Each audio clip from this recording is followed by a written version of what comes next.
These are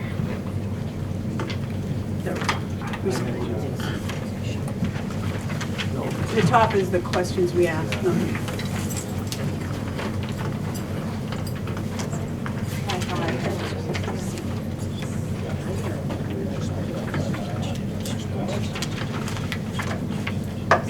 So the meeting will be called to order at 6:28. Mr. Gallagher is going to be a little bit late. I will start the meeting in his absence and turn it back over to him when he arrives. Before we begin our interview with Dr. Kuska, you do have a list of 8 questions, and by coincidence, or maybe not, there are 8 of us here this evening, so we're going to start from left to right, going around the table with the questions. So all of you have the same list, so whatever question Paul asks the candidate, I would just ask you to cross it off the list so you don't ask the same question twice. And the interview will last from 6:30 to 7:30, so after Dr. Kuska makes her opening statement and we ask the questions that are on the list that we were given, any member of the board will be able to ask a question off of the list. So having said that, welcome Dr. Kuska, and if you'd like to take a moment to introduce yourself, we would appreciate that. Thank you very much. I'm very excited to be here. We're excited to have you. Thank you. I appreciate that. I don't know if being first is better or worse, but I'm going to go. Exactly. Well, thank you again for having me come tonight. Oh.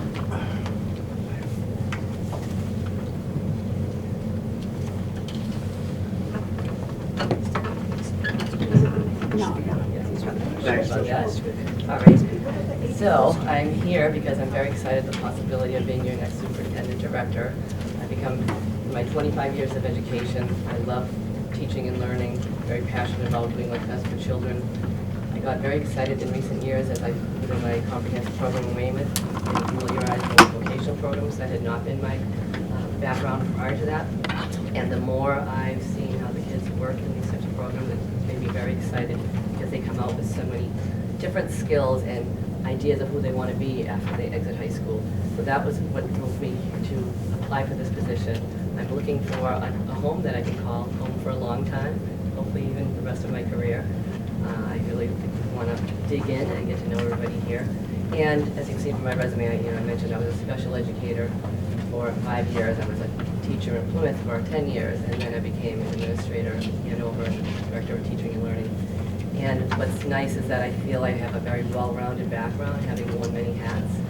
There's really, I feel like nothing that I haven't tried yet, and it's made me feel like I can jump into this position and hit the ground running. I also would be very excited I see that your strategic plan has recently ended, so I would love to see if I could help move us in the direction of building another strategic plan together. And should you pick me, to get to know me better, I hope you'll find that I'm someone that you can believe in. I certainly believe in myself, and I know I'll do a great job here, and I hope you have a chance to do that. Thank you. And before we get into the questions, I'd just like to give you the opportunity to take a minute for the folks that are in our audience that don't have the benefit of having a resume in front of them, exactly what your background is. Sure. My most recent position was for 6 years as Assistant Superintendent for Administration and Personnel in Weymouth.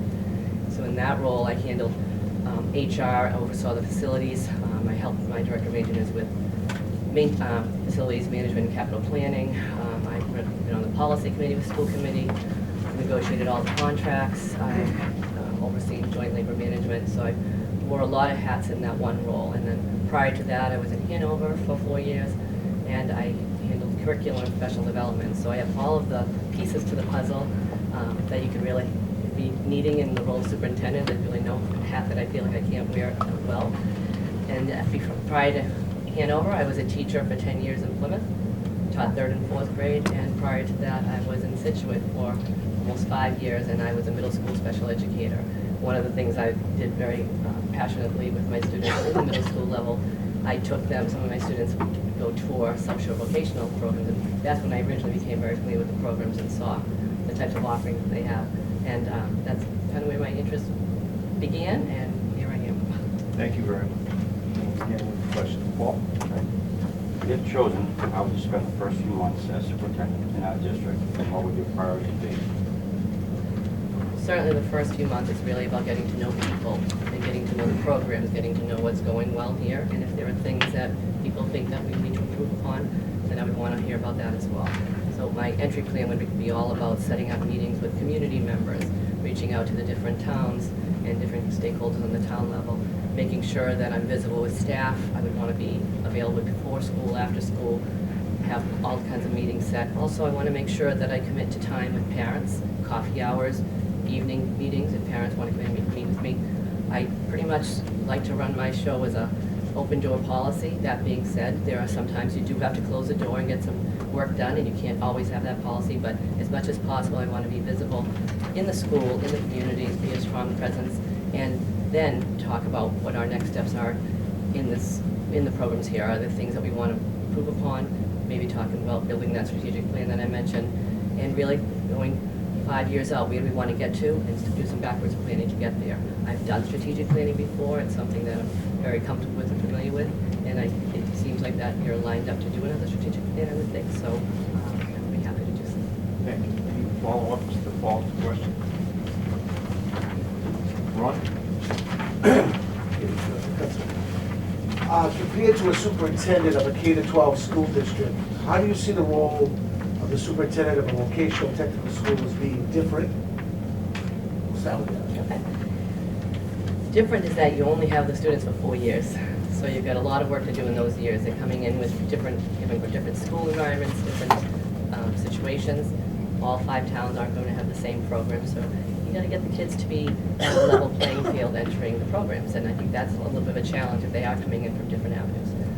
So that being said, there's a lot of work to do, getting them through the next 4 years of their lives, and hopefully they've all been set up when they come here, because it's very important that students have that pre-K to 12 experience of knowing that they're learning about what they want to do when they grow up all along, and I hope all of the towns are having those opportunities so that when they come here, they've got a good sense of what they want to do, they get the exploratory programs, and then they're off and running. Definitely with the comprehensive high school that I worked in, a school of 12 schools, the challenges I saw was trying to get myself out and about to 12 different buildings on an equitable basis. And it's certainly more challenging having to work with so many staff. That's one of the things I'm excited about here, is having gone from a district where I had about 6,000 students and 1,300 staff to be able to be in classrooms far more frequently, in one building, out all the time, getting to know the staff. I just feel like the opportunity to just grow and better myself and learn even more about the programs. So, I'm familiar with most of the programs that you have here. They're not completely unique to other settings that I've been in, but at the same token, I need to get some more in-depth knowledge about some of the ones that I haven't been visible in my own experiences.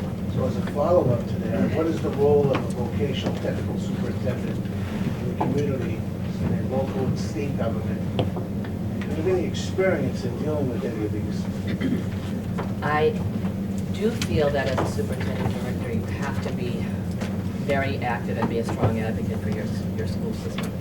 And one of the things I have found a little bit lacking, just from my own experiences, I don't feel at the state level that as much due diligence has been given to vocational programs as has been to the more traditional settings. And I think that's where maybe some work needing at the state level. I'd like to be part of those organizations, yes, advocating for the schools at the state level for sure. That being said, I do think the difference here too is when you have 5 towns that you're working with, you have to also make sure that you're very visible in all of those 5 towns. I would want to attend meetings at the town level with different stakeholders. And I also, as I mentioned with strategic planning, one of the things I think would be very important to make sure that there's representation from the various town stakeholders in that process, along with administration here and staff here. Can I just ask a question to that? You may. So have you dealt with local and state government before in your position? Yes, I was very strong presence on the town department head meetings in Weymouth. Working, the mayor sat on the school committee, so he sat next to me when he did attend the meetings. But I was also, when the superintendent could make the meetings, I was also asked to stand in as a representative of the school department.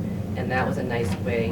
One of the things I did in Weymouth was oversee safety and security for the school district. And because I was a strong presence there and getting to know all the department heads, chief of police, the fire chief, when times came that I needed things from the town to support us with active shooter training, when we needed maintenance done and things like that.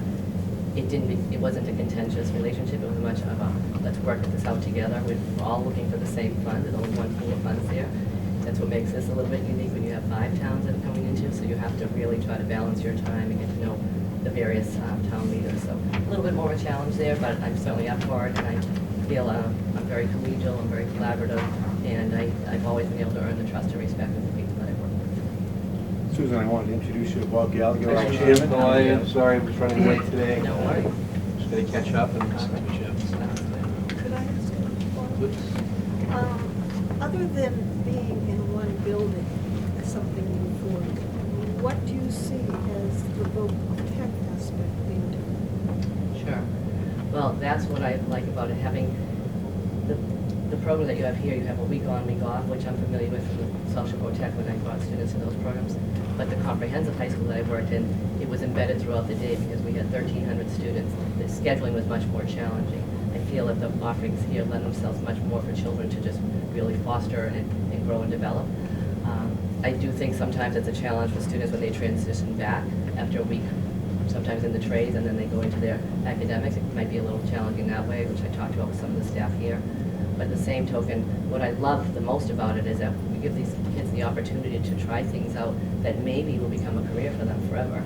Or maybe it's something that will help them fund going to college. So the traditional classrooms don't offer those hands-on experiences, and that's what I really enjoy about it. Because of my strong interest in it, I encouraged my daughter recently to become a teacher, and she's now teaching at a vocational program and loving it. And she comes home telling me all the stories about it.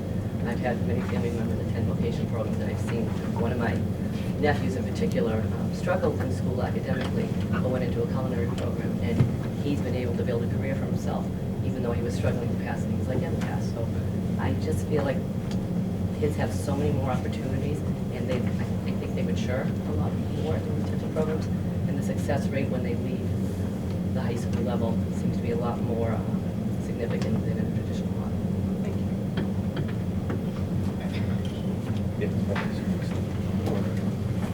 And you said we didn't have to go in any special order, correct? Hi. So what are your strategies working with educators who resist your recommendation? Well, we try to work together very proactively. I don't like to be a reactive person, I like to be a proactive person. And that's why I found my monthly meetings with joint labor management teams to be so beneficial, because what could start as contentious when you're new somewhere, and people, there can be some tension when you're entering a district. But when you have the time to ask questions together and vet things out before they're rolled out to the entire staff, I've been more successful that way. What I found is that when I worked with my team, and if I was coming up with an idea that I wanted to try something that staff might, change is hard, right? So staff get resistant at times to change. But when I want to try something new that I think will work and be successful, I like to have those joint labor conversations and say, this is what I'm thinking of doing, how do you think it would go? And get the buy-in from the beginning of that. Because I've seen situations where, I'll give an example of, prior to my entry to my previous district, the staff received notice right as they were entering school that new curriculum materials had been bought over the summer. They had no involvement in the process, they had no vetting process, no piloting of that program. And of course, me starting new in the district, I came in and I thought, oh, I see all these new materials. The staff were very resistant to that because nobody had involved them in the process. That's not the way to do things, in my opinion. I feel as you're coming together and working collaboratively, you need to discuss things beforehand, not after they're happening. And in most cases, that avoids some of the things like you're talking about. That being said, if staff are resistant, then we need to sometimes meet and try to talk things through together. I'm very approachable. And in some cases, staff, because I was personnel, could be intimidated because sometimes your name on a memo in a larger district, if they didn't know me that well, that could be intimidating to them. And I found that anytime I did have to meet with a staff member, whether they were having struggles that they needed to come to me for, or I had to discuss something with them, what I've always found is once we got to know each other, staff would always say to me, you're really not that scary after all, you're really a nice person. And I said, yes, we're not here to hurt people, we're not here to harm people, that's not who I am. I want to get along with people, I want to have good relationships. But that being said, when you do have to make difficult decisions at times, not everybody's always going to agree with that. So sometimes you do still have to go forward, even even if not everybody's happy with the decision. But I'm hoping that people will know that I'm someone that I know what I'm doing. I'm very skilled in many areas. So if I make a decision, it's because I vetted it completely. I've reached out to the stakeholders that have all the information. I'm not an expert in everything, so there were experts around me that I would seek the advice from as well, whether it's an educator, whether it's another administrator in the school department. And before I made that decision, I would hope that I would have vetted it completely so that there would be less naysayers and mostly people that are in favor of what we're doing. One follow-up to that is, have you ever had to discipline staff? And if so, what are your strategies involved in that? Sure. In my role with personnel in particular, yes, I did have to do investigations and I did have to do some disciplinary scenarios where I've always approached these situations. Sometimes an allegation comes and that can start an investigation, and in those cases, I've always reached out to the union president and I've said, I'm just letting you know I can't discuss circumstances, however, I'm going to be opening an investigation, and often to protect the staff member and or student, depending on the circumstance, if the person needs to go on a paid administrative leave, my union members knew that that was the right thing because it was to protect everybody involved until we knew what the real situation was. And in some cases, because of whether physical harm to a child, in one case, people using inappropriate language and things like that, yes, there have been some situations where I've had to do some small amount of discipline, and in most cases, we've worked through that, discussed it appropriately, and I'd say most cases, the leaders of the union were also in agreement that we came to something that was fair for everybody.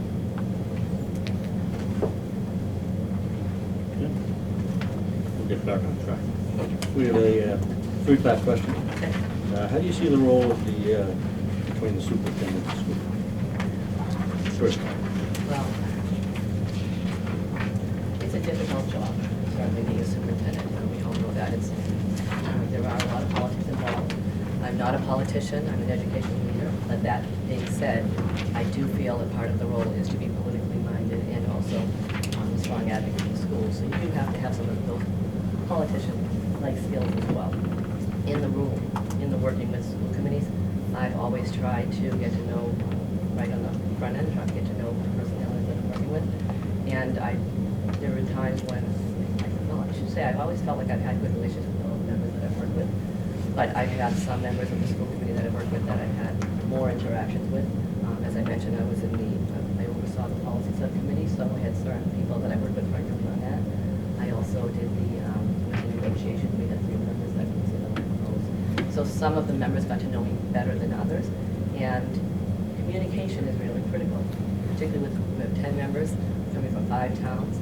Getting the message out to the school committee chair if something is coming out in social media that we need to make sure we're communicating about. And it's that trust. Once you get to know me and build the trust with me, I feel like you should trust me to do my job, because I'm going to be there for you and I want you to be there for me. Now, there are situations where I've been in, thinking of investigations and things, there have been times when I have been asked to share information to school committee or other community stakeholders that I unfortunately could not share. And in those situations, I always do what's in the best interest of our students and the best interest of the staff as well. And there were other times when there was plenty of communication. So there has to be that balance and that trust. And we build that by building relationships together, having time to get to know one another. I've never felt I've had to have any contentious interactions with school members because I feel like I'm very diplomatic and a person that does build trust fairly quickly. So I would hope that the team of us would just be very collaborative together and work positively. Okay, so did you read this question ahead of time on my sheet here? Because you No. just answered the second and third questions. That's good. I actually just started. Which was reading very it. good. I was trying to listen. Because we talked about fostering a positive relationship with the school community, which you addressed that. And I think that's part of that discipline that I mentioned. We have to take time to have a build a rapport. And, you know, one of the things that I think is very important, and I've said this to staff in meetings, the decisions that we make at the district level, at the school level, are all about what's best for children first. And there may be a time when not everybody agrees with those decisions. There are times when we have to agree to disagree, and that's okay. And I want staff to feel safe that they can come to me and tell me they disagree with me. I'll give just something specific, but I've had some principals at, 12 buildings at one point in a budgetary situation with personnel. One of the principals was hoping to hire another staff member and it didn't work out, and I had to make a difficult decision that he was not in favor of. One of the things I pride myself on is he came right to me, he told me he didn't agree with me. And he said, you know what, I don't agree, I don't think it's the best thing for my building, but I trust you and I respect you and I know you're doing the right thing for the district. And we exited that room and I said, no harm, we left the room in a very positive way, and I think that's what's important. We need to be united. It might be sometimes in a private that we have to have some difficult conversation and maybe not agree on everything, but I'm hoping that we all are showing a united front for our communities and our staff. The third part of the question was, how do you keep the school committee informed? Very, very regularly. And I think sometimes doing a weekly blog where I can send some information that you can't get everything out immediately because you're busy trying to solve things as well. But giving anything that's a safety issue or an issue that might rise to social media that might be misinterpreted that we need to deal with, or a situation with a staff member that having to go on leave, the bare minimum that you have to know on those, I would share right away. But if there are things that can wait, I like to wait till maybe on every Friday, put together a memo that I can send out to share more global information that you might need and read over your leisure on the weekend. Okay, thank you. Okay, I'm gonna, since I think question 4 is almost the same as 3, I'm gonna go to 5. As a superintendent, you will be the chief financial officer in this district.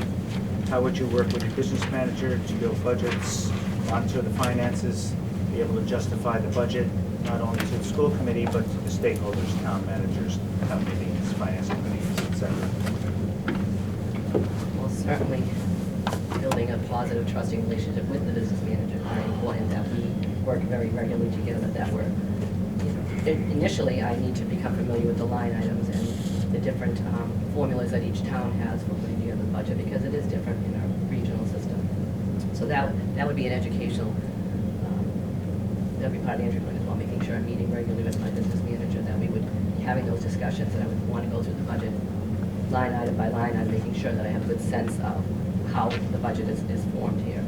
I sat on budget subcommittee for a number of years in Weymouth, and the way we liked to do it was really holding, when we came to the, starting to plan the budgetary process, which typically lasted from October through May.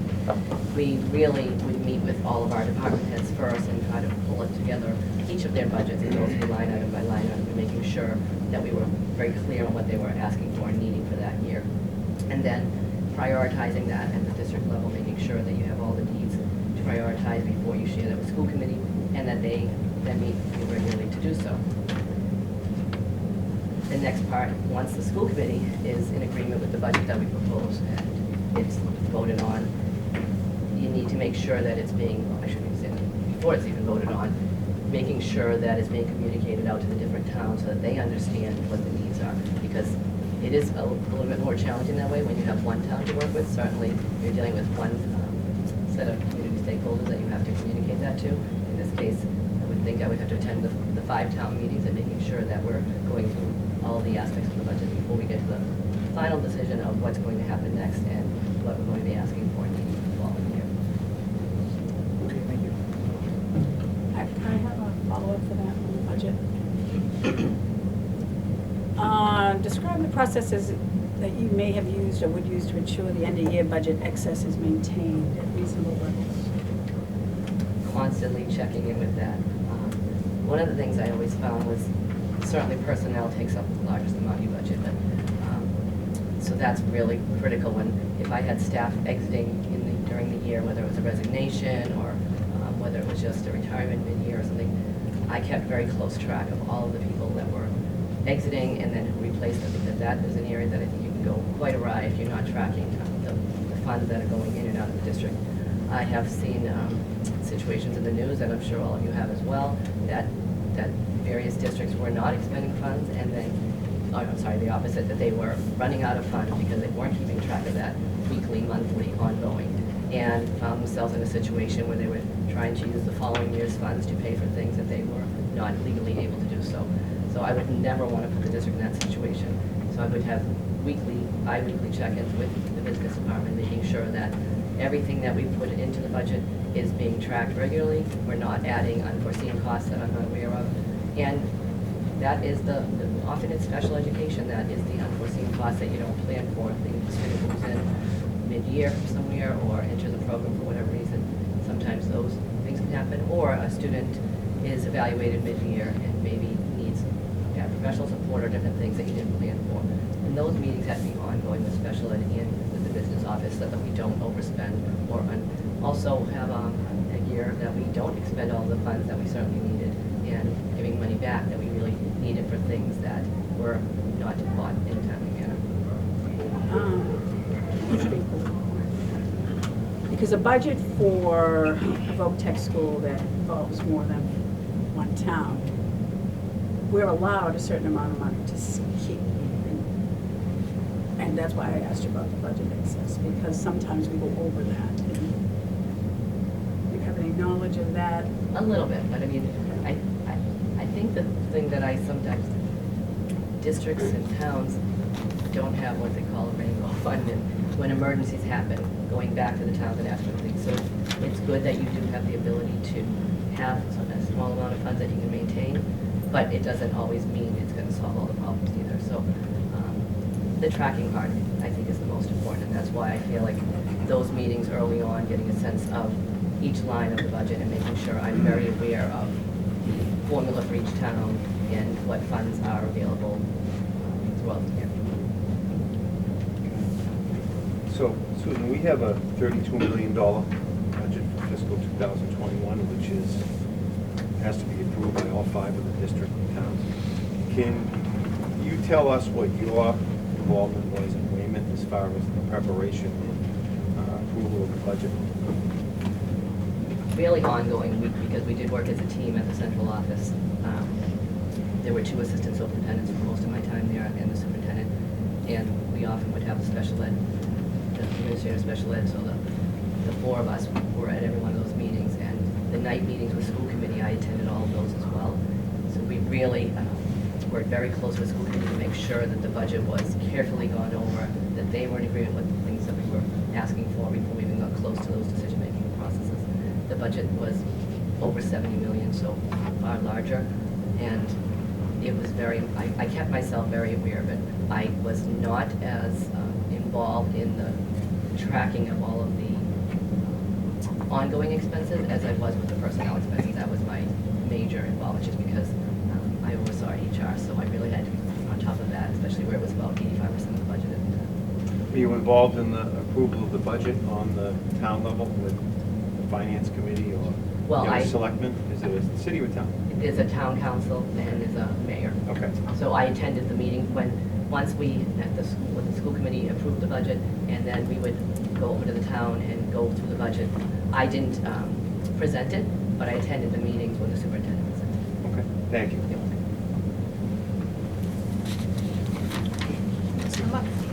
Going back to 4, the roles and responsibilities of the superintendent and school committee are sometimes ambiguous. How would you handle roles when they are ambiguous, such as parents, between parents, students, and staff? I'm going to use the word trust again. Because I know, I've taken a lot of legal training in my roles, because it's very important that I would never want to put the district at any risk of sharing information or have information get out publicly that's not supposed to be shared. So I've taken a lot of legal training, and I'm very aware of what confidential information has to remain 100% confidential and what pieces that can be shared that don't harm anybody. And I have been asked at times, as I think I mentioned earlier, to share things that I knew that I was unable to. And that's quite an ethical dilemma. And I would never put myself into a situation like that. I would very clearly draw a line where I had to, if it was something I knew that I couldn't share. But that being said, I would want to make sure that all school committee members are as aware of what they can be aware of without crossing any of those lines. There is a part of the superintendent's role is to protect staff, to protect students, to protect families, and making sure that the information that I know that maybe not everybody else can know is confidential. There are also times if I think that I'm being asked by whether a school committee or someone else to share something, and And it's a borderline thing that I'm not 100% certain, and I think sometimes having a legal consult as well. And ultimately, I'm hoping and I know that if we take time to build trust, you'll know that I'm trying to do what's right for the district, that I don't want to put us into any danger. And if there's any ambiguity there, I think asking a question of a legal counsel outside of the district would be probably my next step before, because I would never want to withhold anything that I was able to share, but I also would not want to overshare. Thank you. How closely did you and your superintendent and the school committee work with the legal representative for Waverly? Well, because I did negotiations, we had legal counsel often at the negotiations. But because I felt that the negotiations went better without legal counsel, I did ask the school committee, do you mind if I facilitate the process? And we built that rapport that I ended up being able to facilitate the process with school committee and the unions. And we didn't waste as much time, to be honest with you, because we weren't caucusing and leaving the room all the time. So I was very proud of that work and being able to try to move things along smoothly by asking questions. So in that sense, I worked very closely with the school committee. But also, executive session, I often had to take executive session. If there were level 2 grievances, they would be heard by myself. And there were an occasion that went to a level 3 grievance, and I did meet with school committee in those aspects as well. So I pretty much handled all aspects of the role of the superintendent already. There's nothing that I feel that I would be not prepared for, but certainly there's always a learning curve when you enter a new environment, and I would want to make sure that I find out all of the intricacies of how this building works and how all the staff and students and families and communities interact together. Thank you. I actually have a follow-up. All right, what about conflicts between the school committee members themselves? How would you handle that? Well, Not us, we love each other. I'd like to say I've never had that happen before, but unfortunately, I mean, we all have different personalities, and you know, even though I think that I'm a very adaptable person and very, that I get along with many different personalities, there are different personalities that don't interact as well together. I do think as a superintendent, sometimes I can facilitate and try to help support that. Sometimes it's doing some trainings together and coming together and talking about what we should and should not be discussing publicly.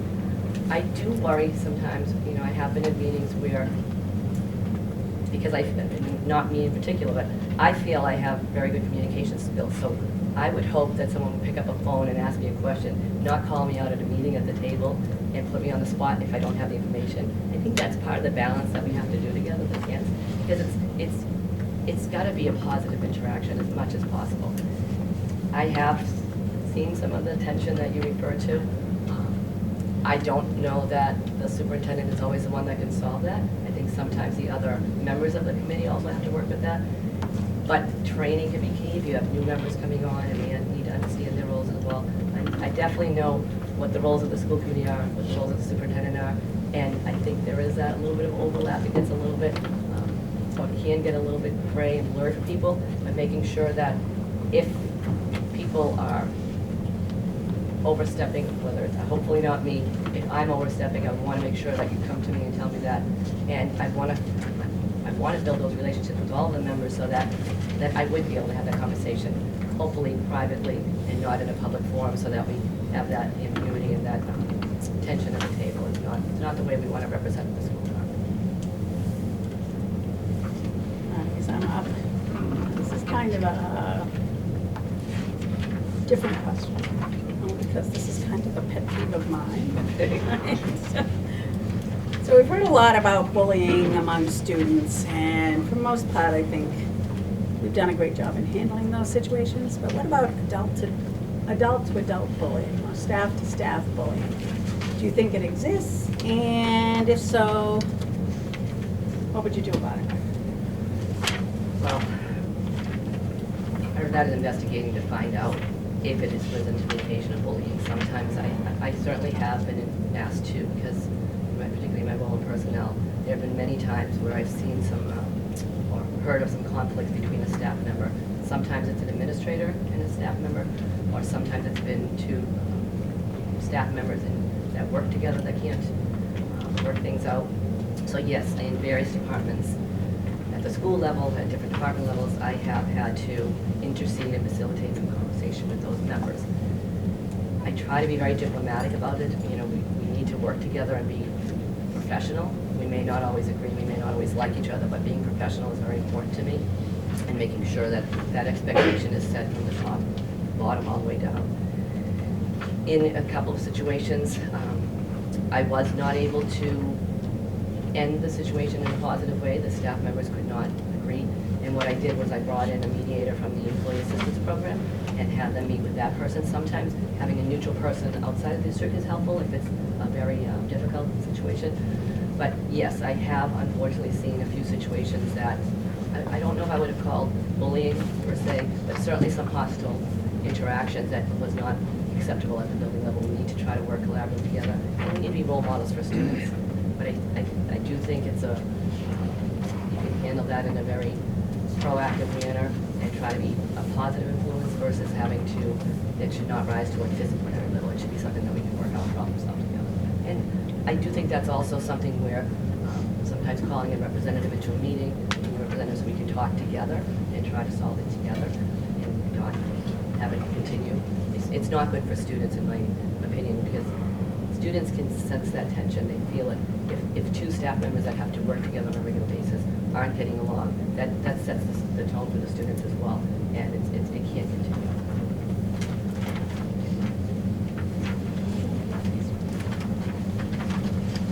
Susan, if you were to become our next superintendent, when you leave or retire from the job, how would you want to be remembered, and what accomplishments would you like to do?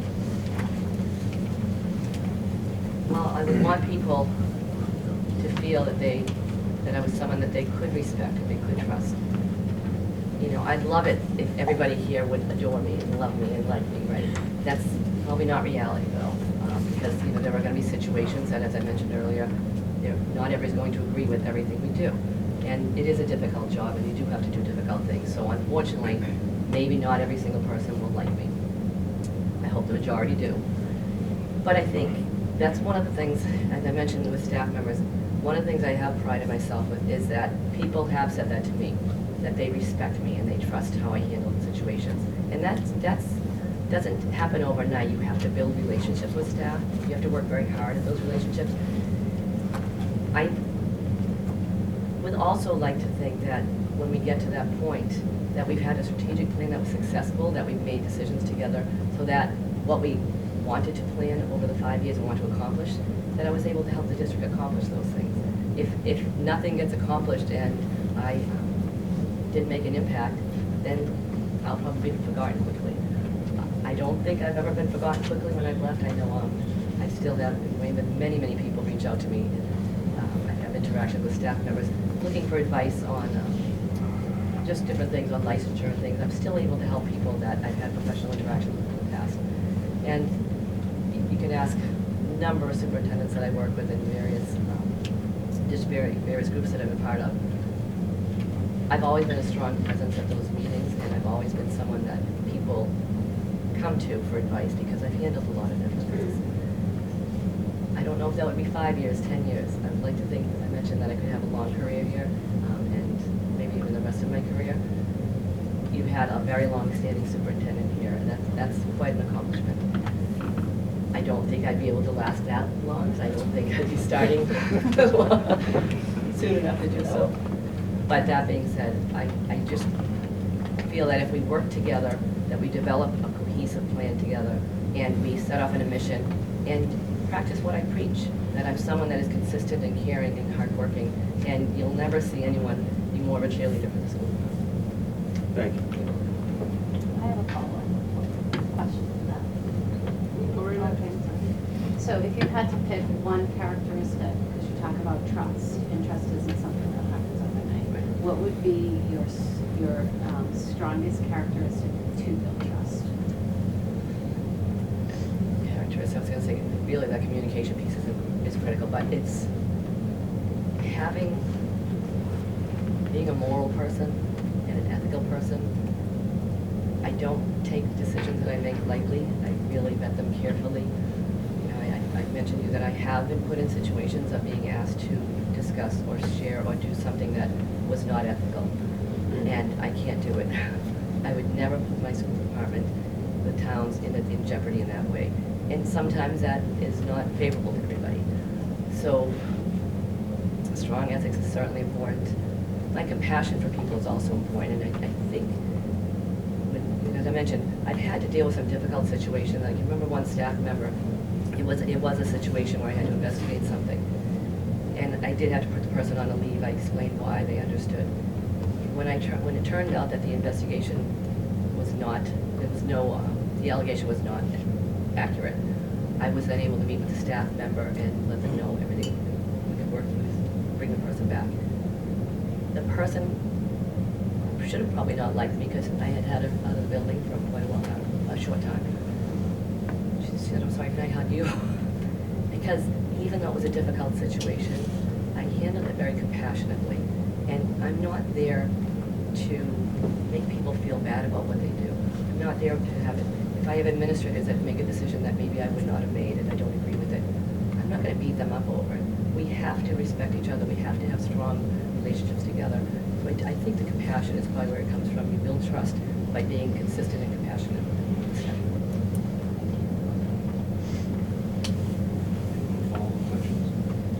I have a question for you, Susan. What have we not asked you about that you think would be important for us to know? Well, I think really about my character, you know. I've been in education for 25 years. I care deeply about students.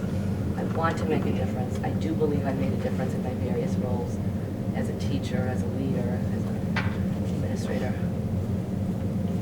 I have not lost that passion over the 25 years that I've had. I still think that I was put here for a reason. I was put in this role to make a difference. And maybe it's not as a direct difference as when I was a teacher. You're right in the classroom with the kids, and I do miss that at times.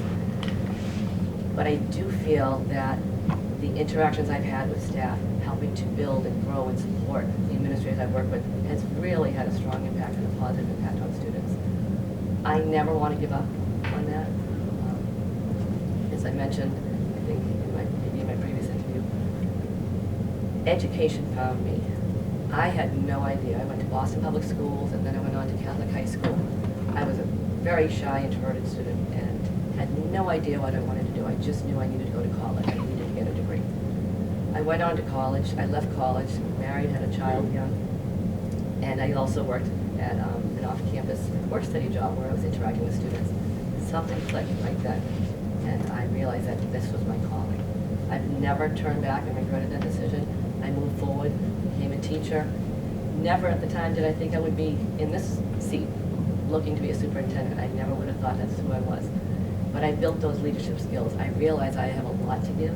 I'm a very strong mentor. I've mentored so many different staff members, and so many leaders have come to me in the past few years and said, can you help me get my director's license? Can you help me get my assistant superintendent license? I have mentored and helped support so many people, and I'm very proud of that work. And because of that, all of those people that I've helped grow in their capacity, I've kept strong professional ties with them. They always come back to me. People that I've worked with in the past, they've left the district, gone into another role.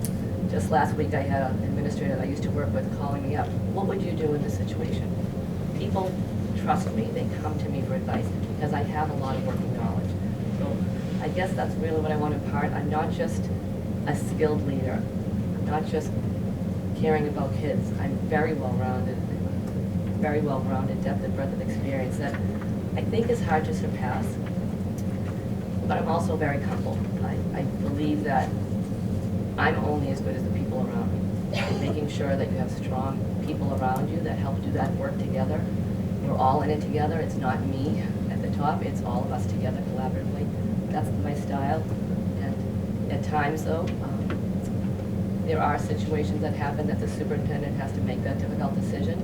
And I will own that for the district. I will take the heat off any staff member to protect them from any falling out. As a superintendent, ultimately the buck does stop there.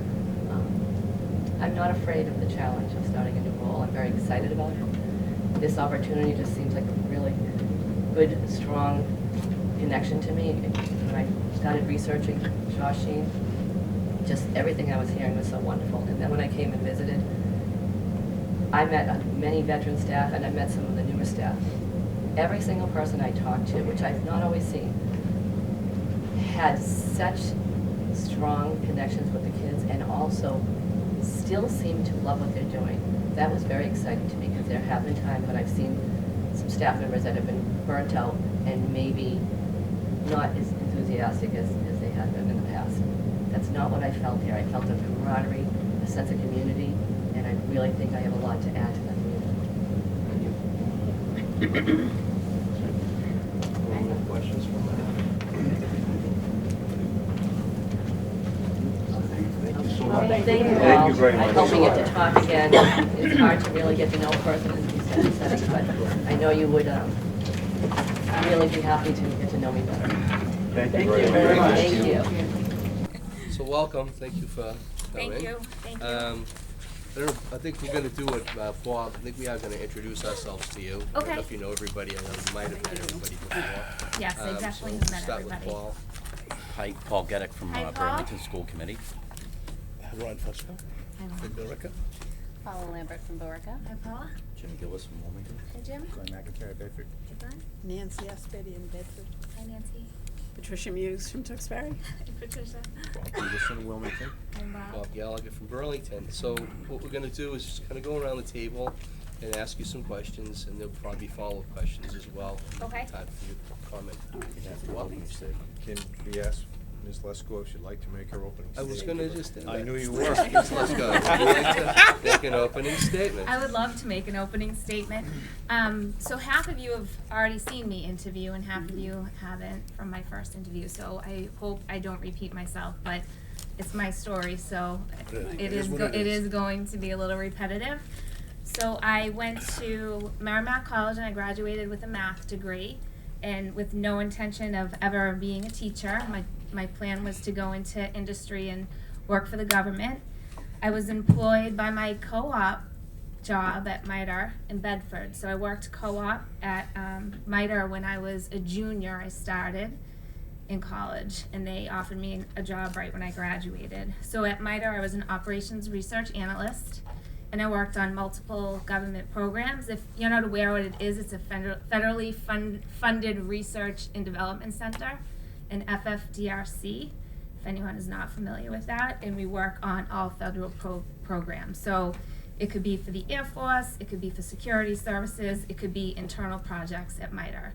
So I did that 2 years full time, and believe me, I liked it, but at that age, I was 22 in a cubicle / office and kind of bored just doing research for a living. People didn't talk to me for weeks. And I did not, I mean, I had to make an effort to talk to people, but you were kind of in your corner working on your project until you needed something from somebody. So I did feel a little isolated at that point, and I started volunteering. They gave us volunteer hours at Billerica High School, and I started tutoring math for Mcas. And I thought, this is interesting, I like it. I loved working with the kids. So I changed careers, and MITRE was very, very supportive. I worked with a lot of people that had their doctorates in mathematics, had been professors, they were engineers, and they were very supportive of my decision. And they let me come back every summer until about 2014 was my last summer there, and I worked part-time at MITRE every summer as an analyst. And they'd bring me up to speed on a program, and it was great. I had the best of both worlds. I was teaching during the year and working at MITRE during the summer, and always learning new things. So I started at Billerica full-time, spent 2 years there, spent 2 years at Wilmington High, and I had done a program here at Shawsheen before starting at Billerica. It was for teachers that were transitioning from industry, because that time there was a shortage of math teachers, so there was a lot of money to bring math teachers, I guess, into districts. So when I did that, I was at Shawsheen, and Carrie Sullivan was actually running the program, and she wanted to hire me, and I said, I can, I've already committed. And she called me every summer, and after 2 years at Wilmington High, she caught me at a weak moment where I wasn't completely happy, and I decided to try Shawsheen. I was intimidated by Shawsheen because of the every other week structure. As a new teacher, I did not know how I would handle that. Having the kids every day and having that consistency I felt was important to me. But I wanted to give it a shot, and once I came to Shawsheen, I realized how much I loved it. It was like the Friday before vacation every single week, right? You had the kids for a week, then the next week you got a new set of kids, and I felt like the kids did not get as bored. I didn't have to do as much supplemental material. I was able to just hit the ground running every week, teach the kids the units I needed to teach. Hopefully they retained something until I saw them the next time. And I really liked the vocational model and what we did. I feel like at the comprehensive high school, students were pushed to college, and that was really the only thing we ever talked about was college. We never talked about kids going into a union or kids going into the workforce. So I really love vocational ed, and I've stayed here, and as you can see, I was a math teacher, math department chair, and now the assistant principal and director of data and assessment. I have the longest title. So that's my introduction. It's my work history and how I got here at Shawsheen. Thank you. We'll start with Mr. Yannick. Sure. If chosen, how would you spend the first few months as superintendent, non-district, and what would your priorities be? First, I'd want to make sure we're ready for the school year to start. I think starting the position July 1st, the school year will be upon us very fast. Making sure teachers have all the resources that they need in the classrooms and in the shops. I'd want to be able to hit the ground running and focus on student needs primarily. Once the school year starts, everybody is so busy. That would give me some time to focus on the needs of the district for day one for our students, and obviously set some district goals and maybe look at some things that haven't been completed over the past couple of years. I know we started the strategic plan. That was not finished. I think that we've been waiting for a new superintendent. So I'd like to see where that would go. Get my office set up. I don't want to say meet the staff because I know the staff, but definitely talk to the staff once I'd be in that position to see what people really need and what has been lacking the past few years. I'm done with that. Yeah, thank you. Okay, Jenna.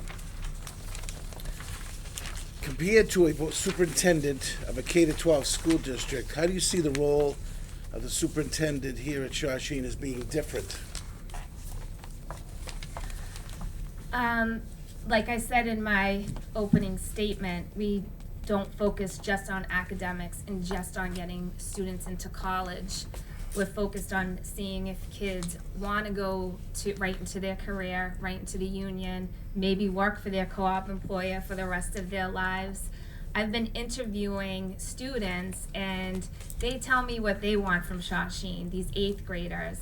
And one of the first kids I interviewed, I met the dad in the lobby, and he said, I still work for my co-op job. And he's in his 50s. So you meet people like this, and look at what they've got out of this school. This guy has a job for life just from coming to Shawsheen. He seemed really happy about it. And of course his son wanted to follow in his footsteps and also be a plumber, because his dad was a plumber. But we have to really focus on all outcomes, not just college. We need to make sure that our students are getting what they need in the shops and making the right decisions for themselves. I think students need to make informed decisions about the options here at Shawsheen, and not just what their parents want them to do and not what they've just seen from their parents. They have to go through the exploratory program and really take it seriously and know what the options are for them. So in the follow-up on that, what is the role of the vocational technical superintendent in the community and in local and state government? And do you have any experience with any of these issues? I haven't really had to work with my local and state government in this type of capacity, but it's something that I definitely want to do. I've gone into all the districts, like I said, over the past couple weeks, and I've talked to a lot of principals, assistant principals, guidance counselors that still have questions about Shawsheen, and there's still misconceptions about this school, which I can't believe, because I think we've tried to communicate those misconceptions about what we can do here for students, including, yes, you can go to college, yes, you can have a career.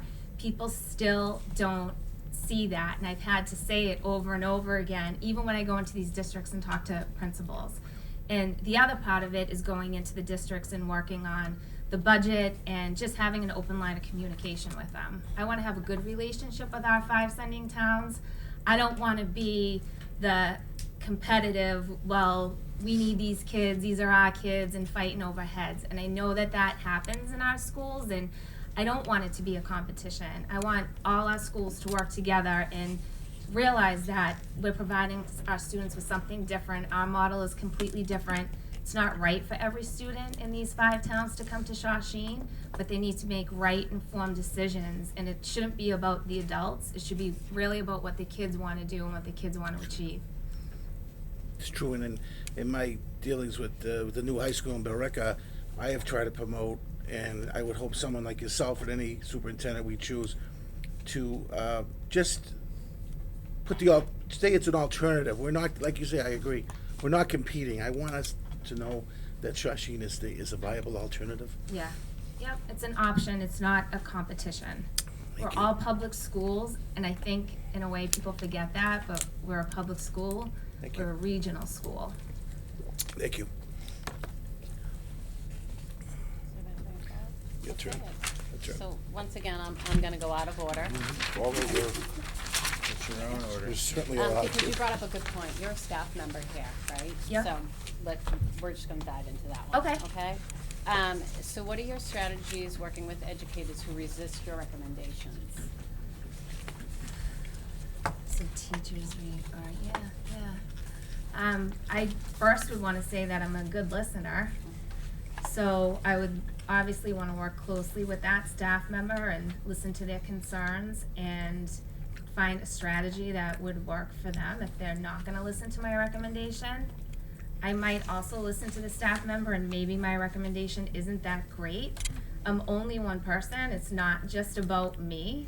So I would spend some time listening and really thinking about whatever it is that I want from this person that they're not providing me.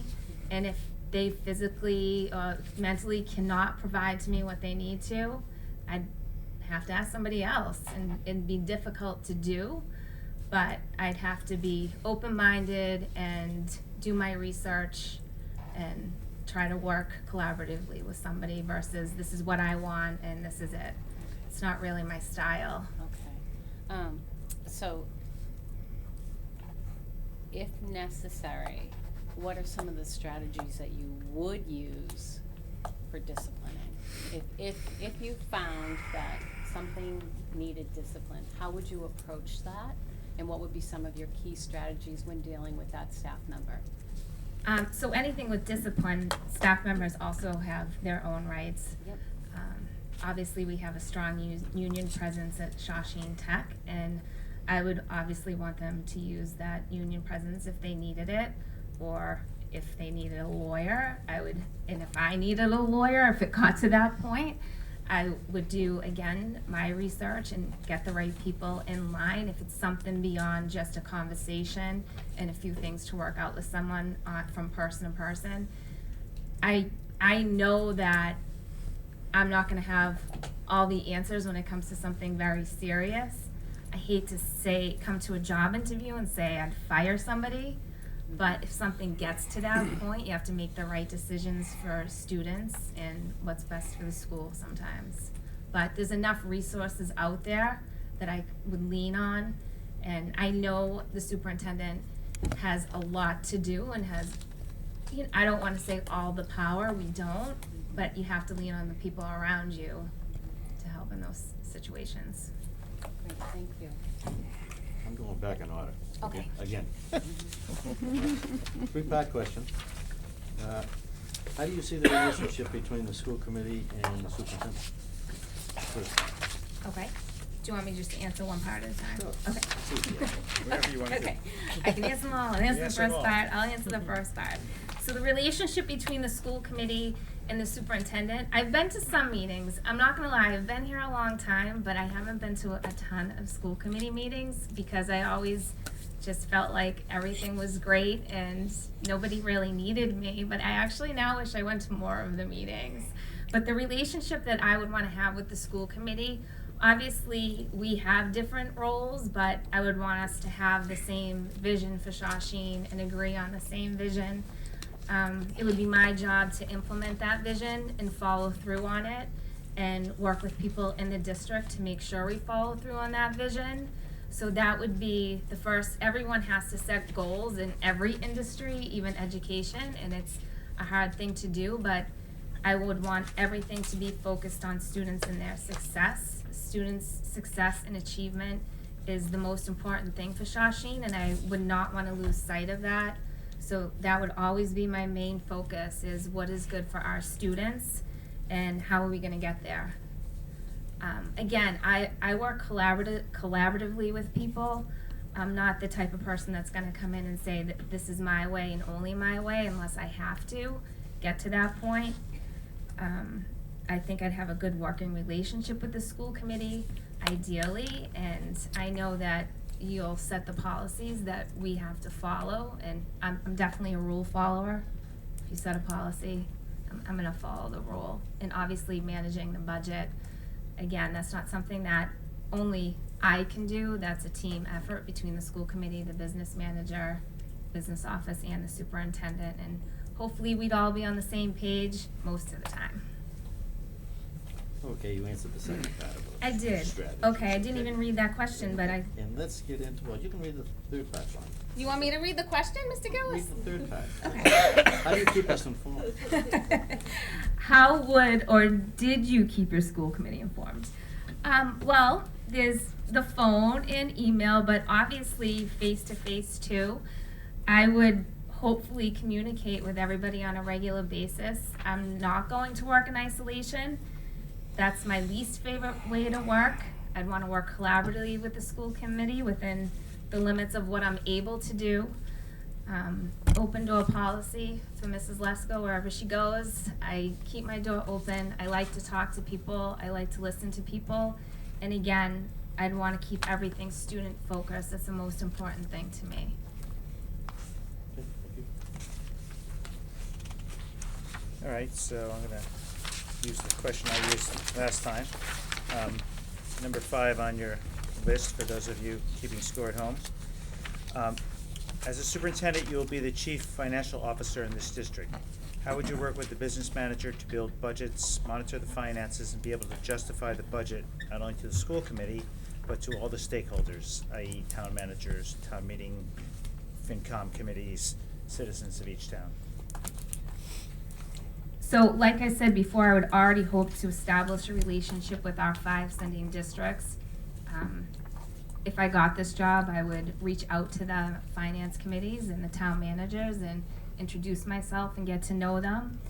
I've worked with Melanie for a long time, and I think Melanie and I would have a good relationship, and I would definitely have to lean on Melanie as the business manager. That's probably, I've worked in the capital budget and the operating budget under Melanie's guidance, focused really just on the math department or the professional development piece. But I obviously, with my math background, and I've done a little bit of finance, I'd be able to understand the budget, be able to present that budget. I really feel like sometimes you have to do your own work in order to understand it and present it thoroughly. I wouldn't want anything just handed to me. I would want to work on it together and thoroughly with Melanie so that I'm versed and can answer questions to any of the players from any of the towns. I wouldn't want to be caught off guard with anything going to a meeting and presenting in front of a district, so I'd hope Melanie and I could work together and be on the same page with the budget and obviously be informed and transparent with it so that I'd be able to answer anyone's questions without having to rely on anybody else. And obviously the school committee is the final signature on the budget, so a lot of that information would come from everybody at this table. I like money, Glenn. Not, So do I. Yeah, I like money, and I'm very careful with it. And if you saw how I did my own budget, I think you'd be impressed. Yeah. I forecast my own personal checking account out 8 months You in know advance. that I'm Scottish, so I am pretty close with my money. Okay, good. But I've never bounced a check, and I do have my own personal Nor budget have I. down to the penny, and I do have it forecasted out 6 months in advance. If anybody wants a lesson on that, please come by. I will show you how I do it. But it's a It's a little weird, but it's fun. It's like a hobby to me. I have a follow-up. How would you ensure that the end of the year budget excess is maintained at a reasonable level? So hopefully if the budget's planned appropriately, there would not be a lot of excess. And planning would prevent that from happening. But again, I would work with the business manager and the business department to make sure it's fulfilling the correct needs within the district. And I know it goes into the excess and deficiency fund and can be rolled over into the budget for the next year. But I would obviously need help with those details, and that's really where I would need help from the business manager, aka Melanie, to assist me with that, because I've never had to do that. But again, I am a research-based person. I would do the research I need to do to make sure that the money goes where it's supposed to go in the best place for students. Okay, thank you. Quick, just follow up, Jenna, to Patty's question. As you are aware, that this year's, the FY21 budget is $32 million, and that budget has to be sold to all 5 finance committees and town managers, and as the old saying goes, everything's political and all politics are local. Are you confident, given your relative lack of budgetary experience, limited to your math department, which is fine, in your ability to manage a budget that large and your ability to sell it to all 5 communities? Am I confident in that? Yes. Yes, I'm definitely confident in that. I don't take anything that I'm tasked to do lightly. I would spend a lot of time making sure I understand that budget, the insides and out, and why we planned what we planned. I would look at all the details, understand all the details, and I'm really good at explaining math. I would be able to go into those towns and explain why we need more money. Just like it's a little bit of a different sell for us, because we're going there and getting money above and beyond what they do for their local schools. And I know we have the foundation budget, and each town is assessed by students, and those student numbers change every year. So Wilmington's enrollment might be up one year, and Billerica's enrollment might be down. So they are going to pay less money maybe, or it's just going to be 2% more cost of living increase. I think I'd be able to explain all that as long as I'm helping with planning that very closely. I am someone, like I said, that likes to be prepared for everything, and I do pay attention to all the details. I wouldn't leave any detail out, and I would be as transparent as possible with the sending districts. And again, I hope to establish good relationships with these 5 towns so that when I come in, they don't cringe when they see me or be afraid that they're gonna have to give me more money than they were planning on it. I just have a quick follow-up question, if I may. One of the reasons that this building is in as good a shape as it is, which I guess is partly now to our detriment, because we've got a 50-year-old building that doesn't look like it's 50 years old, is that we've always had a substantial and well-planned out capital budget. What would you do as superintendent to ensure that that process moves forward? So I have been part of the capital budget planning for 5 years, and when I look at this facility, I agree. I've been into a lot of brand new schools lately. It's a different feeling when you go into a brand new school, because it is nice and shiny, and it's something like, maybe I want this, a brand new building, but I think, again, we have to do the right research here to either maintain this building, renovate this building, or talk about building a new school. Technology changes, things get old, toilets get old, plumbing gets old, electrical wires. I always say electrical wires. I don't know if that's the right word, but all those that works, you know what I'm talking about. The infrastructure, can we say infrastructure? Yes. Okay, Yeah, all the that's- systems. yes. How about the That's systems? perfect. Okay. That's a fancy So we word. can work on the systems, and technology changes. So eventually, I think we're going to be looking at a new building, but I would plan accordingly, and I would need input from all the stakeholders, and that would be the school committee and people in our sending districts and the business office. And yeah, that would take a lot of research and a lot of planning, but it's not something that anybody does on their own. That is definitely not a one-person job.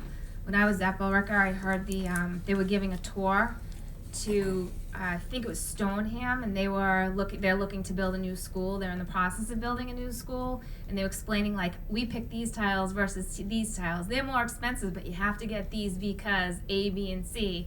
And you think you're getting down to picking actual tiles that are gonna go into a building. So it's a huge thing to plan, but with the right people involved, it would be a really exciting project, I think, something that the districts would look forward to us doing. They all have new buildings. If we need a new building, I think that we'd be able to sell it to them. They know the importance of it.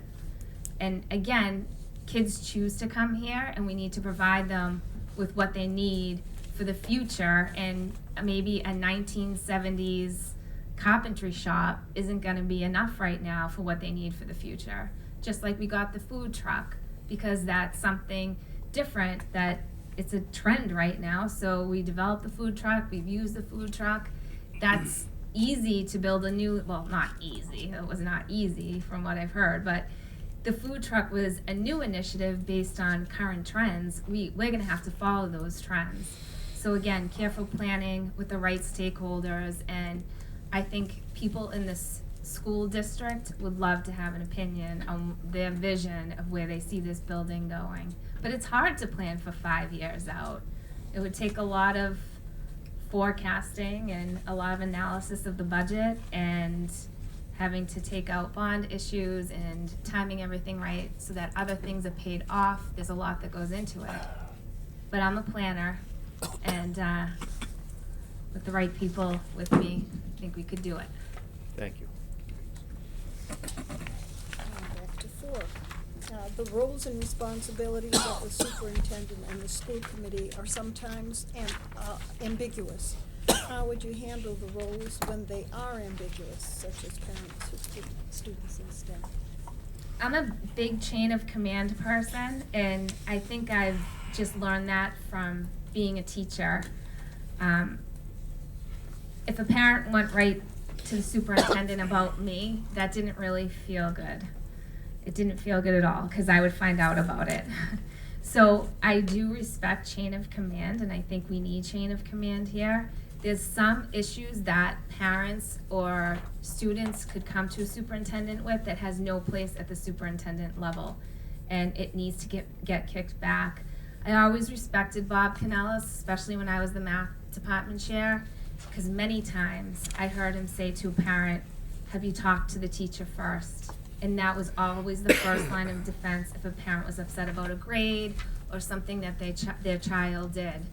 And then work up the chain, go to the math department chair or any of the department chairs. From there you go to their supervisor, which is currently me, I believe, as the assistant principal. And then the principal. Very few things should get to the superintendent level that are student and staff centered unless it's beyond something that can be handled at that level. So I would hope as a school committee and a superintendent, we wouldn't be dealing with those issues. We would be moving the district forward and following our goals and vision, and that stuff would be left at the district level during the school day and handled without us. I like people to be happy, but sometimes they're not, and sometimes you have to say no. And then they'll complain, and sometimes the answer is, well, you're mad. So I guess you're gonna be mad for a little while, and then we can move on. What would you say to a school committee member, because we do represent the district and we represent all the people in it, and we do get phone calls from parents? Right, and I would research that, I wouldn't just shut someone down right away. But again, I know that the school committee is the go-between the community, Right. and I would be the go-between the building and everybody in it, right? So we meet at that middle ground. And some things, yes, you guys probably hear a lot. You probably hear people complain to you when you run into them in public, and everybody has an opinion, and you have to do your research. You can't just listen to what someone says to you, because a lot of times it isn't true, and we end up finding that out after some legwork. But again, I would hope, even as a school committee, if it's something student-centered, it would get kicked back to the teacher. If you called me and said, "Hey Jenna, I have this problem with a parent, they're upset about a science grade, I would say, okay, thank you, what's the name? And I would call the science department chair and say, can you please look into this? And a lot of times it can be resolved at that level. So I'd expect to know those things, but not necessarily act on them. But do the research and get the right people involved. And usually parents are pretty reasonable at that level. Usually, you know, something that was blown out of proportion, maybe a teacher can talk them down with their own experience. Oh, it's my turn. Yeah, I just have, so.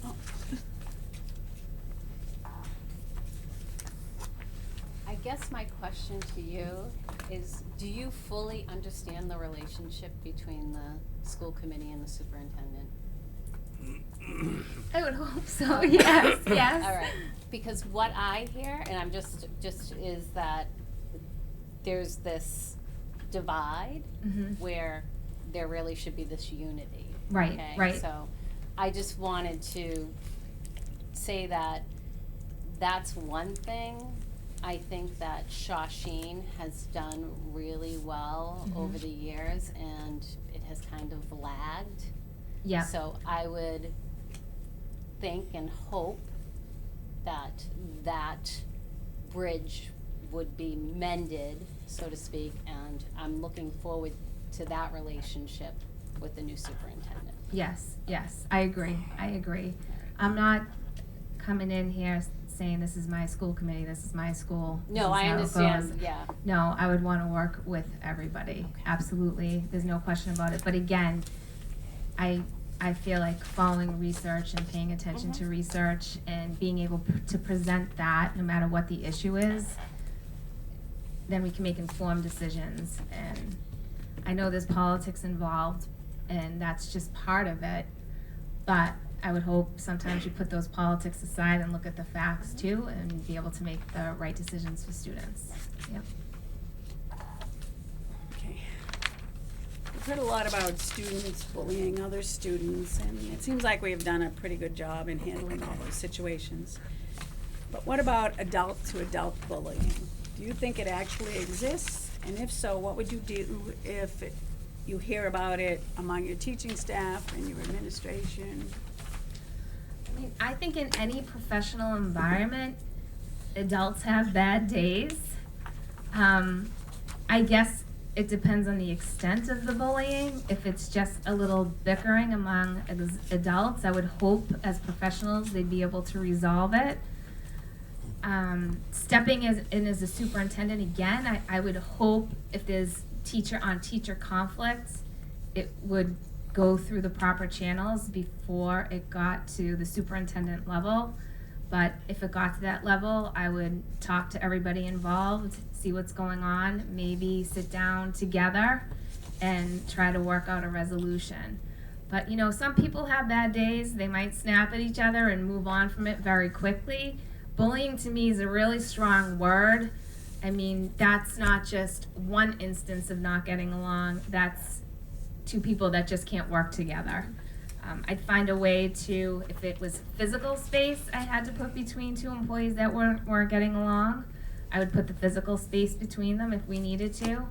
But bullying is a strong word for two adults, and I hope they could figure it out, but if not, I would work with the principal and hope that we could find a resolution between the two adults, talk to them separately, mediate it, talk to them together, and move on, because I mean, there isn't a lot of time in the day to have to deal with that as a teacher.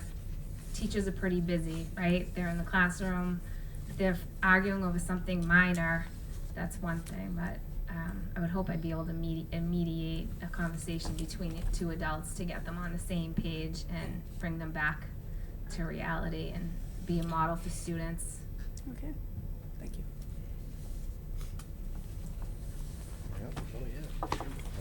Before I ask my question, What? Jim, go right ahead. No. I insist.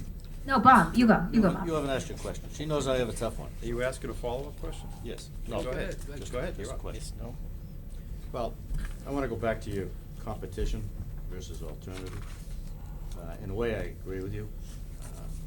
But in essence, we have we're competing to get 8th graders to come to our building. Mhm. All right. How do you go out and promote Shawsheen Tech to the communities, to the students, to the parents, in order to enhance Shawsheen Tech getting 8th grade applications to our building? What steps do you take? I've worked very close with admissions. Did you know that this year? That's why I'm asking. Oh, okay. So I have a lot to say about this. Yeah, I've worked closely with admissions this year, starting at the end of last March, and I've seen the whole admissions process, and it's interesting. We do a great job at our open houses getting the community in here. We do a great job at College and Career Night getting the community in here. I still want to work on those misconceptions that people have about attending Shawsheen. I actually have some data too I'll share with you in a few minutes on how we performed compared to other districts and what we offer compared to other districts. We do have to stay competitive. I know one of the hot topics is AP, and we don't offer AP, but we're doing something else. We're doing concurrent enrollment, and we really push the benefit of doing concurrent enrollment versus AP, because students are going to get actual college credit, and we're starting to grow that program. People ask me a lot of questions. I know a lot of Wilmington residents. I know a lot of Billerica residents, and I'm constantly being asked questions about Shawsheen. And what they really care about is my student going to get everything that they need there, even though it's a tech school? So part of it is to continue to communicate that mission. I think we do a good job about it, but it's definitely something we need to improve. So one little thing I did this year, we always used to interview all our students in the month of February. So we would do 400 something interviews in the month of February. So I decided I was going to start interviewing it in September as students applied. So one thing that did is I started to establish relationships with families already, because they were coming after school. I would go in the lobby, shake the parents' hands. Sometimes I'd have to give tours if they've never been to the school and they wanted a tour, answer their question, interview their child, and then it turned into, oh, so-and-so already had an interview at Shawsheen, and it created its own hype. And it was kind of on purpose. I thought it would create hype, but it was also to not have to interview 500 students within a 4-week time period, because you don't get to spend as much time with the kids when you do that. So the kids get a little bit more attention. They have the opportunity to come here on an individual basis. And I believe it did build some hype. I felt that. Parents were talking about, oh, I was at the game this weekend, and so-and-so already had their interview, and applications did go up. We are up. We're up 40 students, and I know we do compete for heads, but we're up 40 students compared to last year. So I'm hoping that when we accept 360, we get 360 yeses out of that 460. But the most important thing people ask me is, and I know we're a vocational school, but people are very interested on, can my student go to college if they want? And that is a constant question. Spanish has been an issue at Shawsheen for a while. People don't think it should be in the day school, but how I'm selling it to parents is, and communicating with parents obviously is number one. When they call you, you call them back. When they email you, you email them back. I want this school to be accessible to people. But Spanish has been an ongoing issue, but now it's only going to be available junior and senior year, I hope, as long as all that gets approved. Because at that point, we're thinking, students will know at that point if they want to go to college, maybe what they're going to major in, and if they're actually going to need Spanish.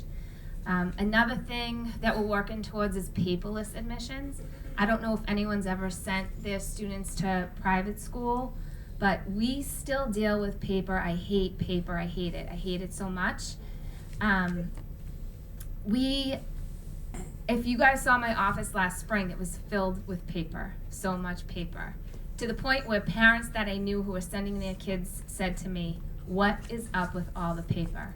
So I'm really, truly trying to get this automated so we're not dealing with so much paper, because that makes us look current and technologically advanced, and people don't like filling out the same forms over and over again.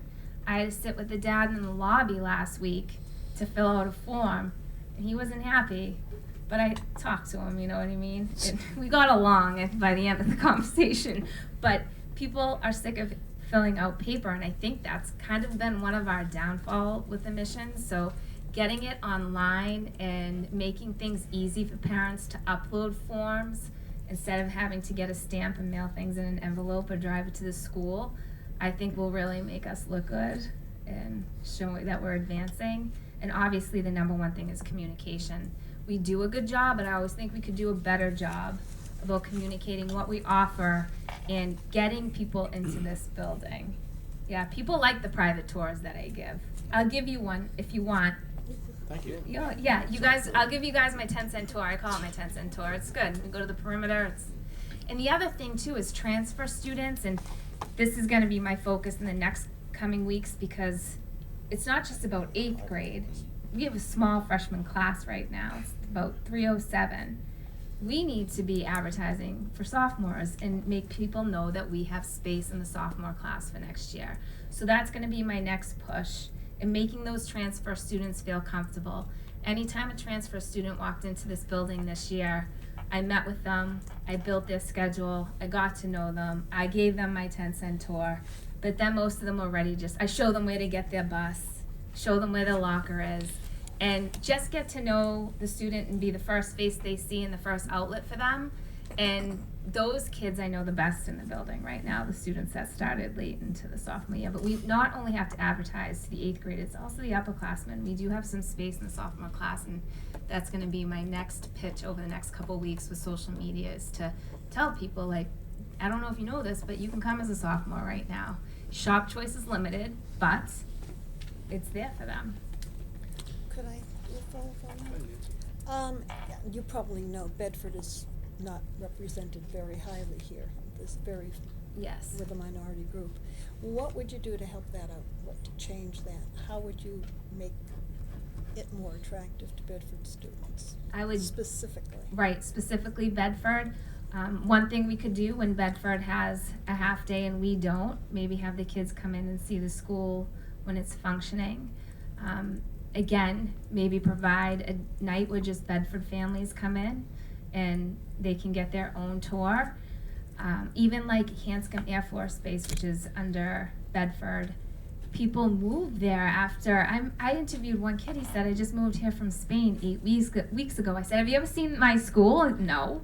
Like, well, you need to come see my school. We need to make this building accessible to people so they can see what we do, see what we have to offer, make an informed decision.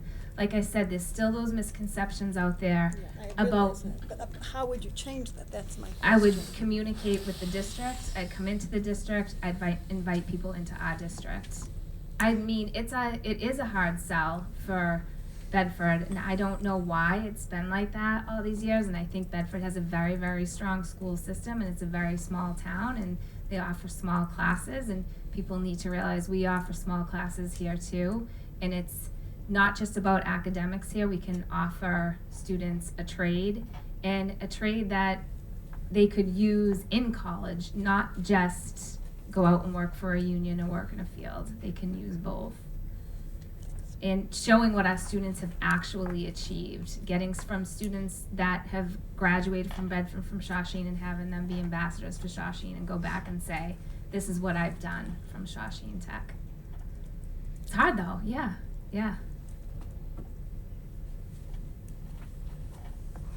You're up, Bob. First of all, I'll never call you about anybody's grade. You can write that down. Never call anyone by what? I'll never call you about anybody's grade. Okay. You can write that down. Do not call me about If- someone's if grade. If anybody calls me, I'm gonna refer them to you. Okay. Oh, hi. Before I get to my question, Spanish classes aside, over the past few years, we have kind of gravitated, in my opinion, more toward comprehensive academic classes, and I'm not really sure that that's the mission of this building. And it causes, in my opinion, it causes scheduling issues, and nobody would know better than you since you did the schedule. Yes. I mean, there are an inordinate amount of classes in this building. Yes. With 5 students or less, which to me is a scheduling issue. And I think part of that is caused by the addition of many comprehensive academic classes in the building. And I just would like your opinion on that in general, because I think maybe under the prior administration, that was the direction that we were moving in, and I just would like to know your opinion on that. Okay, so I did do the master schedule this year for the first time, for this current school year. So I did it from beginning to end, like course selection, the whole deal. So the structure of the schedule that we have is, there's a lot of variables that go into it. And I know what you're talking about, like we randomly might have this small class, but we might have that small class. Let's say we have a small math class, and I know we have a small math class, and I know it's a high-level math class, and it's something that I would try to fix for next year. But a lot of that is driven by the other classes that those students take, and it's not necessarily the electives that are driving that.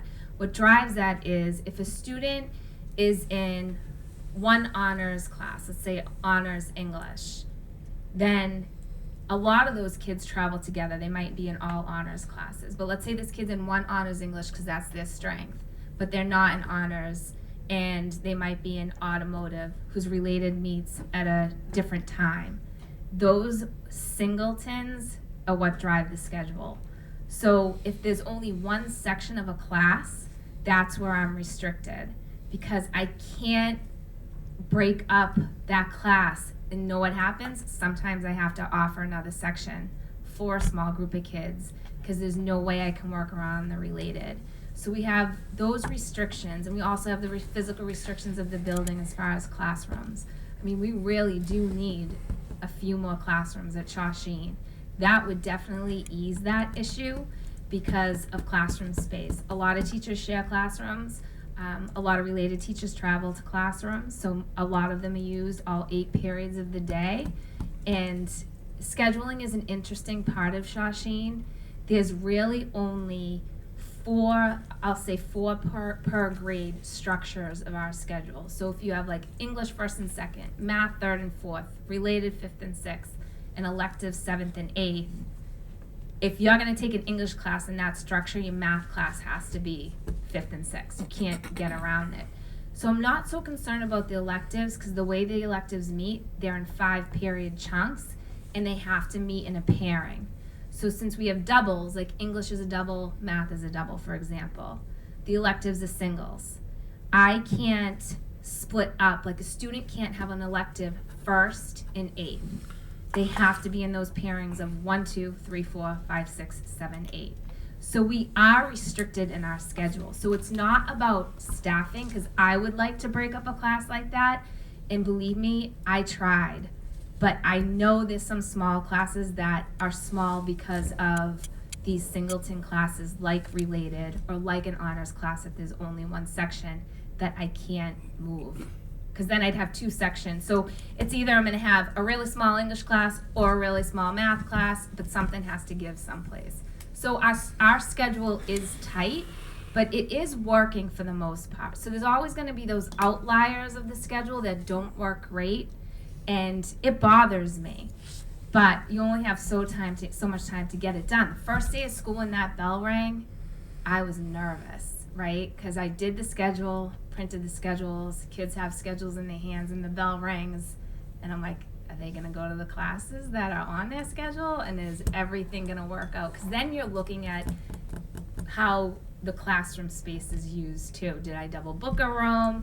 There's a lot of detail that goes into it. So I agree with you, those small classes aren't great, especially for an upper level student, but sometimes it's just the restriction of the structure of the schedule. And I understand that there are classes that are gonna have a small amount of students, whether it's related class or, but I personally, as a former teacher, I don't believe that classes that small are beneficial to the students in it. Right, I mean, the small classes need to be for the kids that need small classes, but you can have an honors class with 25 kids and that's fine.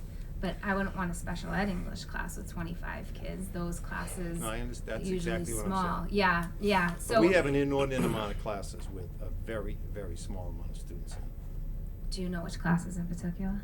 I had asked for the schedule and I have it, but there's a Yeah. lot of classes. Yeah. And they're varied, and the vocational ones I put aside because they are what they are. Right. But there are a lot of classes with a small amount of students in it. Right. And part of it too is teachers have to have, they can teach 6 periods a day versus 8 periods a day, so you're also restricted by that.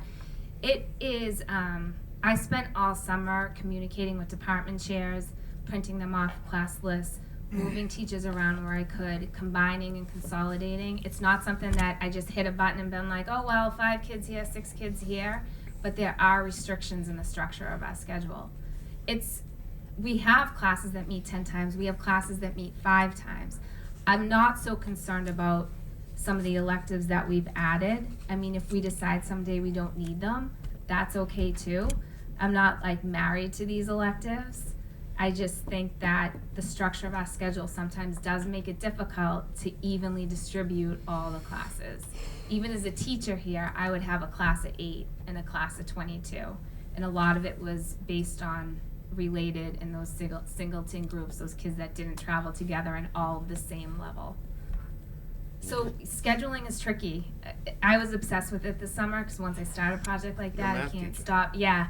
And I was at home just like scrolling through schedules to make sure there were no holes. Even though you can run a report, I physically needed to see it with my own eyes that there were no holes in the schedule. So when I printed them, I knew that every student was going to a class. Thank you. You're welcome. Now my question. If you became the next superintendent, when you leave or retired from the job, how would you want to be remembered, and what accomplishments would you like to achieve while you're here? I mean, I'm hoping I'm going to have a very long life. I have 15 years left of my career, I think, approximately. I would want Shawsheen to come out #1 in the end. Obviously, I'd want to leave Shawsheen knowing that it would go to good hands, that we're outperforming all our competitives, that it still exists, obviously, and that vocational ed still exists in Massachusetts. But I think personally, I'd want to remember it as a good teacher, a good leader, a good boss, and that I had an impact on at least one person's life at some point. Thank you. All right, I have one last question for you, unless there's any follow-ups afterwards, but what have we not asked you about that you think would be important for us to know? Oh, so I'll give you my handouts now. Do you want to see my handouts? I already have it. Fusco, they're different. I have it They're already. more comprehensive. You don't have it. Of course it's different. I'll take your handout. Thanks.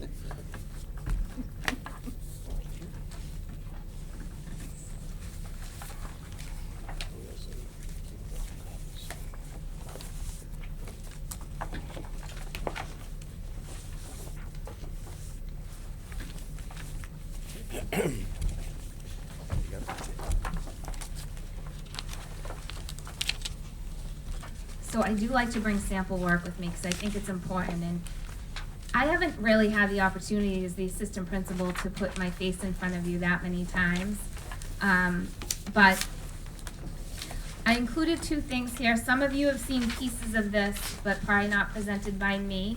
And then there's another one. I gave a sample of this at my first interview. So first, I just wanted to look at the accountability, and that's the one with the first box is white, the new state accountability formula.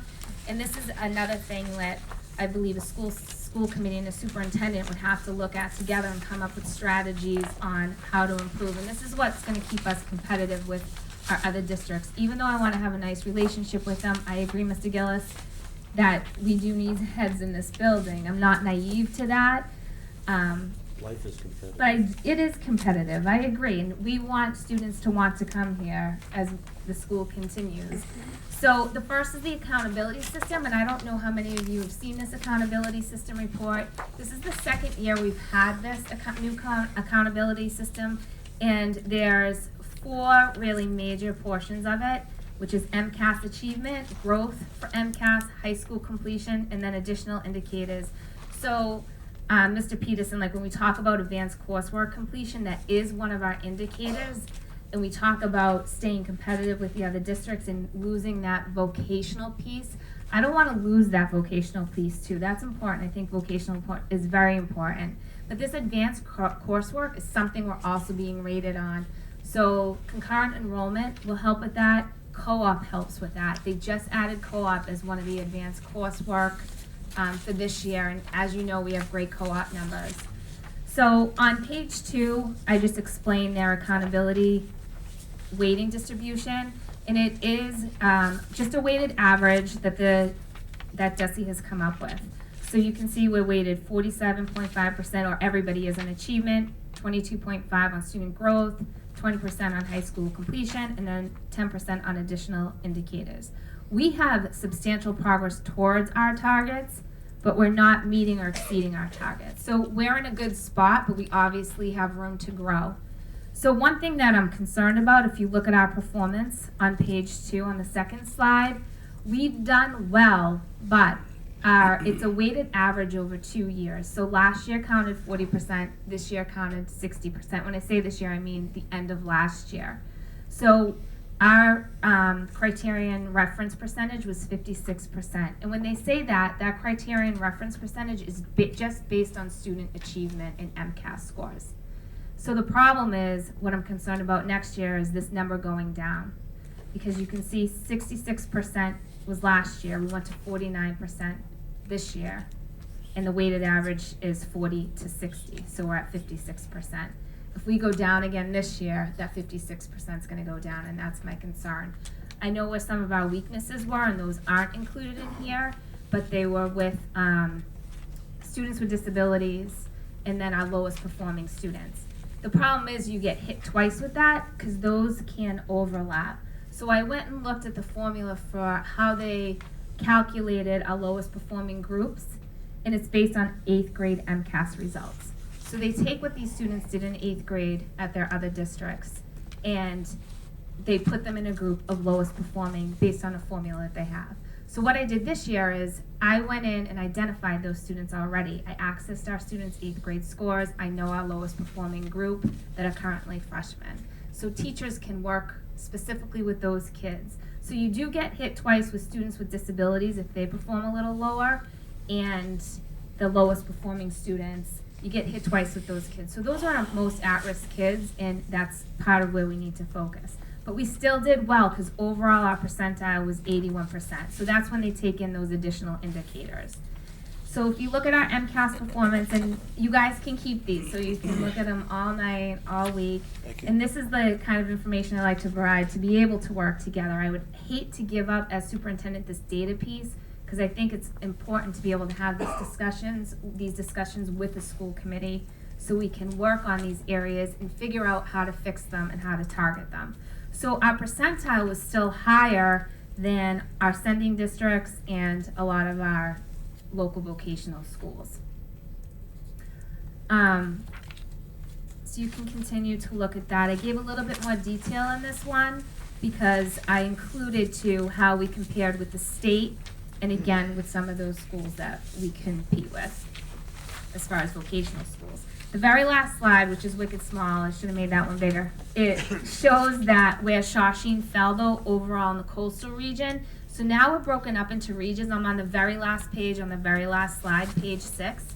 They divide us into regions now, and that's also how we're ranked. So we were the 81st percentile in our region, but if you look with your glasses, if you have them, we were 39th at the 81st percentile, but we were with, if you look who was like, I don't know, 29th, Marlborough High, Chelmsford High, North Reading, Medway. None of our 5 sending districts were close to that 81st percentile, that 39th ranking. So overall, we did well, but there's definitely places that we need to improve here as a district. And also, when you look at science MCAS scores, you also have to be careful because there's multiple tests that districts can take, and we don't know which one they take. So we take the bio test, but other districts might take physical science. They might take an engineering test. We take the bio version. So this is one way that I like to look at data, and especially with this new accountability system, these are things that we always have to look at to improve, because that's another thing. When we're talking about recruiting students to Shawsheen, parents want to know how we're performing, especially compared to the districts around us, and this is an important example of that, and it's something that we can share, and this is all public information. And then the other one is the one that says Shawsheen follow-up study results.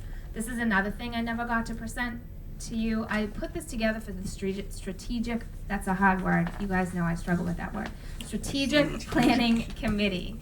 But it kind of fizzled because things around here changed, and I'm hoping at Shawsheen to have a little bit more stability so we can start these initiatives and follow them through for years, instead of starting something, having it end, having another boss starting something. So I am hoping to provide some consistency, but what I did with this project is the state requires us to do a follow-up study in vocational ed. So I took 5 years of data, and this is something I would love to work on with the shops because in our advisory, because I think they could really add to this, and this is only based on my research. So the data I have each shop with the graduating class, how many went into an employee-related field, so they went right into their field. How many went into education related to their field? What percent went to a 2-year college? What percent went to a 4-year college? And it varies from year to year. But then what you see is I pulled out this post-grad outlook. So I went to the Bureau of Labor Statistics, did some research, and I picked occupations for those shops. And within those occupations, I researched the median annual wage and the education level required for this age. Because I look at parents and students making decisions, cost analysis decisions, cost benefit decisions. Should I go to college? What shop should I go into? Where am I going to make the most money? Do I need to go to college and incur $100,000 worth of debt when I can come out and with a high school diploma and some training make $50,000 to start? So I actually did this for every shop. As you'll see, many of our shops are more academic focused. Some of them, most people would want a 4-year degree out of, but this is something I think could be developed and again, used as a recruitment tool with parents and families to say, if you go to the shop, this is what you can do. I don't even have union stuff in there, but I know that that also would be a big pull for families. So the first, and I'm obviously not going to go through every single shop, but the first 12 pages look at every single shop at Shawsheen. So this, this took me some time and some research, and I haven't been able to bring it to the next step, but I think it's something as a team and a group that we could bring to the next step. And then I looked at college. There's way less college slides because, again, the focus here is shop. And I talked about college attendance, and from each graduating class, how many attended a 2 or 4-year college. Again, I don't love this survey because there is overlap. Graduates don't know how to answer it. If they're working and going to school, they answer both of them. So you can't cull the data without a little bit of overlap, so I don't love it. But if you look at slide 13, and this is the one page 13, sorry, and this really shows over those 5 years what percentage of our students went to these schools, and I have them ranked. So you'll see Middlesex Community College, 27% was the average over 5 years. 27% of our students went to Middlesex. U Lowell, Fitchburg State, Salem State, Southern New Hampshire, UMass Dartmouth, Northern Essex, Merrimack, Wentworth, Johnson and Wales. So I picked the most common ones, and you can see those percentages over those 5 years. And then at the end, I added every college that kids went to from 2012 to 2017. So a parent can come and look at this and say, oh, you get kids into Boston College, you get kids into Bentley, you get kids into BU, you get kids into all these state schools, and hopefully they're successful there. So this is just like another piece, another project I've done that I would like to see come to fruition in some way and really use this information to drive some decisions for this district. So that was the last piece. That's the last thing I brought. Thank you for having me. Thank you. That was really Well great done, job. Jen. Thank That's you. well done. Thank you, Jen. Thank you, Jen. Alaska Pacific. I know, that's very far away, but I bet there's a lot of whales and bears. So a lot of this, That needs to be used as a PR tool. Thank you so This? much. Thank you. Thank you so much. Jenna, Yes. does a lot of this rely on the graduates returning surveys to you? A lot of it is self-reporting. If you look, Glenn, at the beginning, I did a response rate. So I guarantee you Yeah. that my son is not self-reported. Where is he right now? What is he doing? Working on cars in Vermont. Oh, okay, we'll get that in there. The other thing too is living in district. I know some people like this, some people don't, but like when I need a plumber, I'm like, Call me. no, are you a plumber? I don't know a plumber. I won't call you, don't worry. But if I need a plumber, let's say I call a plumber, half the people that show up are my former students, and it's like, hi, Mrs. Lesko. I'm like, I'm so happy to see you working. I love it. It's not a bad thing. 'Cause Yeah, it's I've great. lived in this district 30-something years. It's not a bad thing. Always treat Nope. the kids with nice, treat them nice, because they'll be fixing your toilet. I know. But having like my former students show up at my house to do work, I love it. I think it's great. I always know it's going to be a former student entering that front door. We're always prepared. I've been there. So thank you for having me. Thank I you, hope, Jenna. Thank you, Jenna. Thank you, Jenna. Thank you. and have a good night. I hope I got you guys out of here early. Their first candidate for interview is Mr. Thomas Auburn.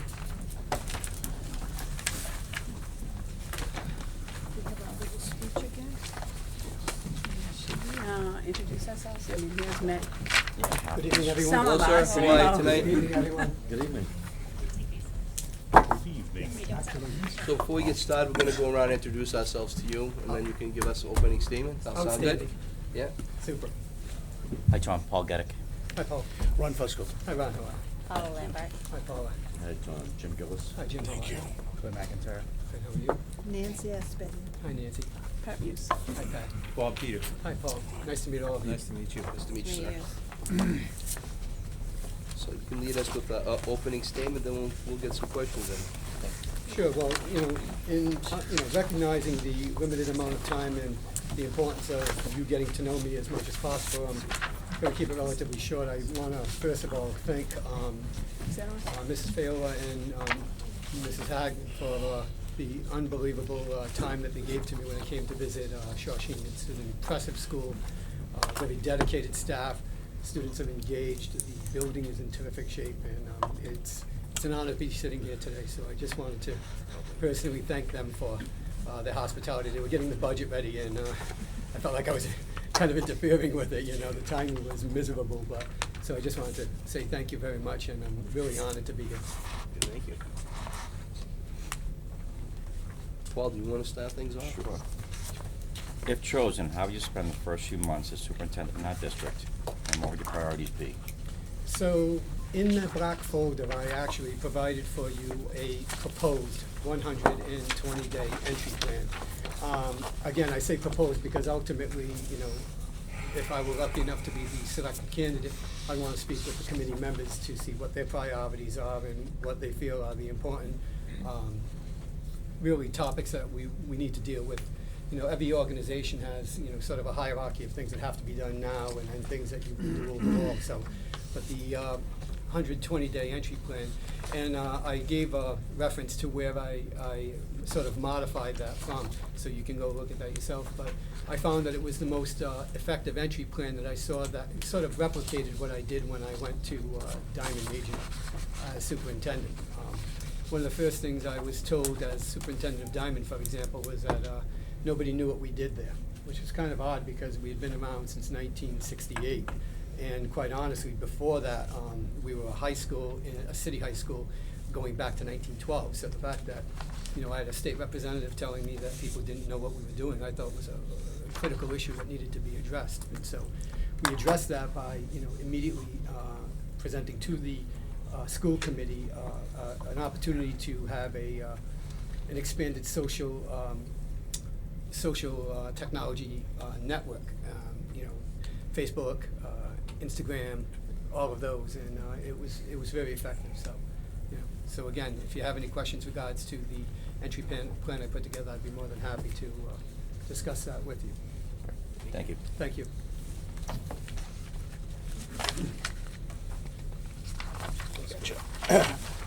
We'll stay in order here for now. Tom, I'd like to talk to you about this question here. Compared to a superintendent of a K-12 school district, how do you see the role of the superintendent of a vocational technical school as being different? There are similarities and the differences, obviously, and I don't want to, insult anyone's intelligence here. I think in a technical school, you've got a number of factors. First of all, you have to understand the importance of high-stakes testing in a technical school where you have less time to do academics than you would in a comprehensive school. So you certainly want to make sure that the curricula is aligned with the state standards, and we certainly want to take a look at. We've taken a look at the data. Shawsheen has done very nicely. Secondly, you have and I think this is a big issue for the technical schools, is you have the issue of recruitment. As some of you may or may not know, there's been a push by the Gateway mayors to change the admissions policies relative to the technical schools, and they want them to go to a lottery. And so, as a graduate of a technical school back in 1976 and someone who spent their career at Diamond Regional, I find it somewhat of a specious type of argument that they're making in that they have had 9 years of direct contact with these students in recruiting them, and I think that's a huge advantage that they have. And so if the technical schools are recruiting what they consider to be the best and brightest, I don't even like that term, to be honest with you, but then they need to look inward and say, well, why is it that people are choosing these schools? It wasn't that long ago, historically speaking, that we were considered the a lower level of education, and I don't want to get into that, but it's something that has seared my soul since 1976, and it hasn't gone away now. So at Diamond, one of the things that happened is because it became so competitive, the major feeder district for us actually stopped allowing us to go into the schools. So what we did was we brought the mountain to Muhammad, if you would. We actually had admissions nights where we invited people, and we invited them through mailings and social media, and it became very effective to a point where they let us back into the schools again.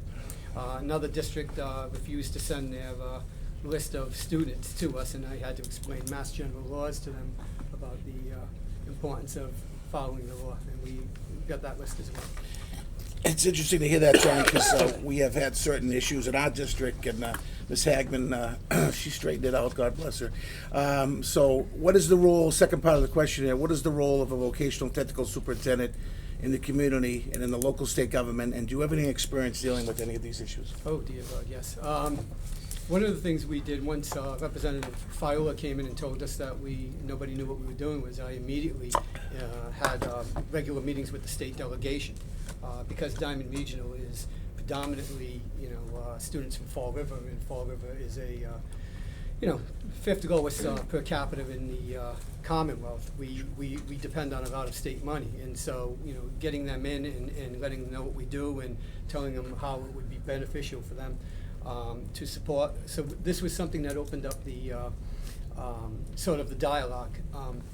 In particular, there was, as you know, there's the Skills Capital Grants that started somewhere around 2015, and at Diamond we have a superior advanced manufacturing program that, we were denied the grant, so I immediately got in touch with our state senator and state rep, Representative Fiola and Senator Rodericks, and said I'd like to meet with Robert LePage from the executive office and find out exactly what happened in the grant and why we were denied that. Next two grants, $476,000 and $495,000. We after that meeting. So, thank you. Thank you. Hi, how are you? Good. How are you? Good. Okay. So I'm going to switch up. We have heard a lot about students bullying other students, and for the most part, I think we have done a great job handling these situations. But what about adult-to-adult bullying? I always tell people when you have a building with 1,300 students and 200 employees, you're going to, invariably deal with personalities that are not going to get along. And so I think it's extremely important, first of all, to set the ground rules, and the ground rules are that we are going to invariably have disagreements, but we're going to put principles above personalities, and that is something that has to be shown by example. And I really truly believe that the relationship with the school committee and the superintendent is one way of demonstrating that you can have disagreements while still being respectful to one another.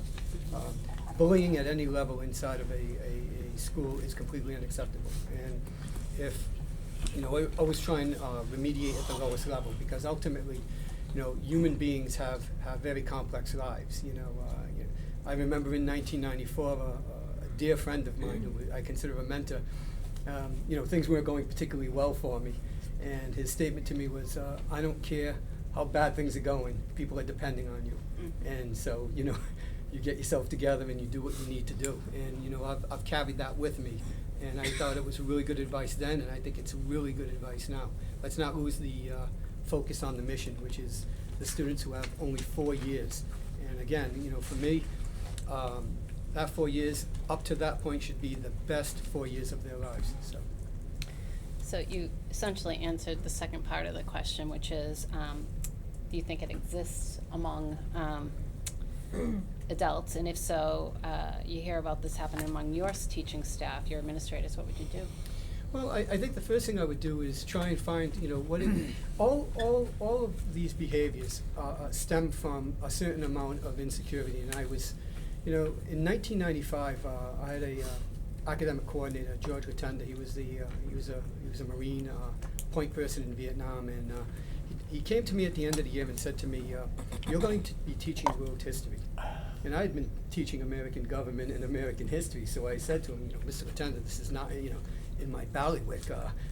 My expertise is in the area of American, politics, government." And Mr. Latenda was a very delicate flower. He said to me, "Let me try this again. You're going to be teaching world history."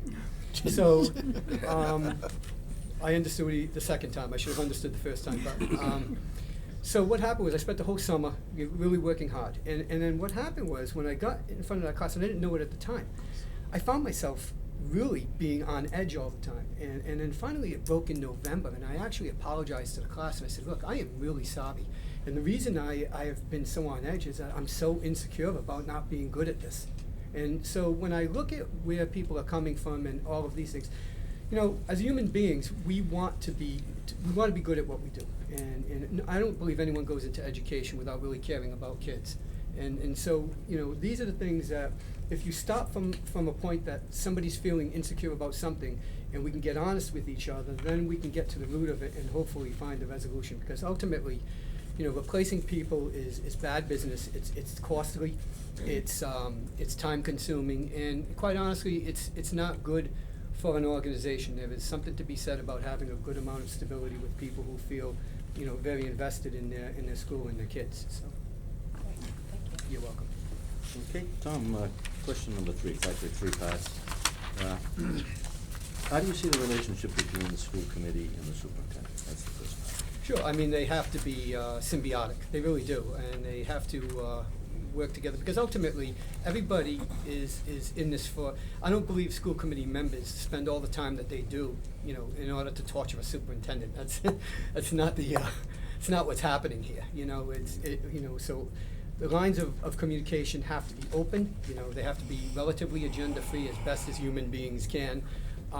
And there have to be multiple opportunities to get to know one another.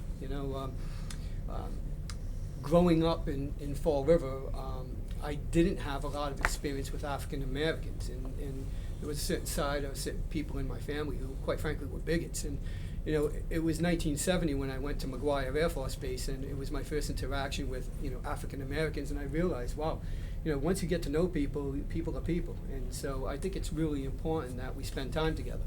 And and the bottom line is our jobs are to advocate for students and not to be publicly going at one another. I don't think that helps anybody. You touched on the second and third, but I'll read them to you anyway. Sure. What are your strategies for fostering a positive relationship with the school committee? And secondly, how would you keep your school committee informed? Well, obviously none of you know me, so therefore every action that we have or transaction that we have has to be based on honesty. You have to be able to trust me. So good, bad, or indifferent, the most important thing that I have to be with you is honest. And that goes in all my transactions with, I don't care what member of the Shawsheen community. If people may not like the decisions you have to make, but if they know that you're coming from an area of honesty and that you're advocating for kids, then more likely than not, they're going to support you. And so understanding that in some school committees, the committee is elected, and some of them they're appointed, but in either case, my job is not to make the school committee members look like they're not. My job is to inform them and make them as whole as possible relative to what is going on in terms of trends and quite honestly, what's going on. I received a call as superintendent my first year on a Saturday from a parent, and I said, is it a problem? And she said, "No, you have the problem." That's never a good call on a Saturday. And so at 5 p.m. I called my principal up. I said, we need to go in on, I have no idea what this is about. It was not good. The minute they left, the call went to the chairperson, and I said, this is what's going on. You know, in a perfect world, nothing bad ever happens, but things are going to be bad, and you know, you mitigate the effects of that, and you control the effects of it by being profoundly honest with each other. So this way, we keep our credibility. Thank you. Thank you. Hi. I'll go to question 5 here, which I like. As a superintendent, you'll be the chief financial officer in this district. How would you work with the business manager to build budgets, monitor the finances, be able to justify the budget not only to the school committee, but all the stakeholders, the town managers, town meetings, finance committees, citizens, etc.? Sure. Well, so my experience as superintendent was to present to the city council and, of course, to the select people, because again, depending on Fall River had a city council, the other communities, 3 communities had select people. So, you know, obviously, your business manager is the lifeblood of the finances, but, you know, budget and policy comes from the school committee. So, you know, looking at the mission, you have to take a look at what the mission is, and the budget is really a statement of who you are and what your priorities are. Now, regardless of what district it is, in most cases, 70 to 80 or even 85% of the budget is already accounted for based on the contract through salaries and through health insurance costs. So, you know, one of the things that I tried to do early on was take a good hard look at the budget, and I, you know, 2 of the things that stuck out immediately when my first year was, well, there were 3, but one I won't mention at this point, but one of them was the fact that our electric bill was $385,000, which is a huge amount of revenue for electric. But again, it's a 50-year-old building. It's, you know, so, you know, low-lying fruit, you know, we made it a policy to make sure that, you know, we shut lights off when we leave rooms, and the theme was that, you know, save where you can so you can spend where you want. Ultimately, you know, every dollar that you spend, you have to account for, because, you know, taxpayers have a right to know that their money is going to the most effective means to educate students. And so, and my policy has always been to try and find as much money as possible to allow students to have a very special 4 years. And I was very proud that we were able to get enough money to do things like send them on field trips to you know, theaters. These are things that a lot of our students never had an opportunity to do. So, you know, I think it's extremely important to work with the business manager, because again, first of all, you know, as a superintendent once told me, they keep you out of jail, and I really don't want to be spending any time in jail anytime soon. So the budget has to be whole by the end of the year, and so, you know, working with the business manager and the committee is extremely important to make sure that, you know, if there's something awry, you get to it early and you have conversations about it, so, you know, we can plan accordingly, because a poorly run district financially is a dysfunctional district, and we can't have that. Thank you. I'm going to go back to 4. A question. I just want to follow up, and I know it's kind of a, I know you have experience in the process, but can you describe your role in the process at Diamond as for the budget, from formulation of the budget to the approval of the budget by your sending towns? Sure. So for 13 years, I was a vocational coordinator, which meant I was in charge of, you know, it was at the time 16 technical programs. So I would meet with all the department heads. You know, there was some work towards zero-based budgeting, but they never got there. So what we would do is we would take a look. For example, we would formulate the budget based on a number of different factors: the number of students you have, the initiatives that you're doing, the equipment that you have. We were very fortunate that, you know, we were well equipped. Part of that was that when we ran into some money problems, we increased the population of the school by about 200 students, which brought significant revenue back into the district. So, so you would formulate a budget, and again, we would take a look at sort of trends. You know, this is why, you know, as part of the Perkins plan, you come up. It was a 5-year plan, but I actually reduced it to a 3-year plan, because in this day and age of technology, if you go 5 years, you're going to be obsolete very quickly. So, you know, we took a look at priorities. We took a look at what was going on. For example, in your industrial programs, you know, the purchase of metal is always a very challenging one because of the fluctuations of the market. And so, you know, we'd take a look and try and project out what the needs would be for the district. And then, so we would present that as vocational coordinator to the principal and the superintendent and the business manager, who would make whatever refinements that they would make. As a superintendent, I felt that if people were coming to me as department heads and we trusted them enough to be department heads of programs, then when they came to me and said they needed something, they absolutely did, you know, and so I would support that. That being said, on the rare occasion where I found that, you know, over time that something was purchased that wasn't supposed to be, you know, that led to a good hard conversation, person to person. So, you know, when I took over the superintendency, our LPN program had a significant deficit, to a point where the auditors were going to grab our E&D money.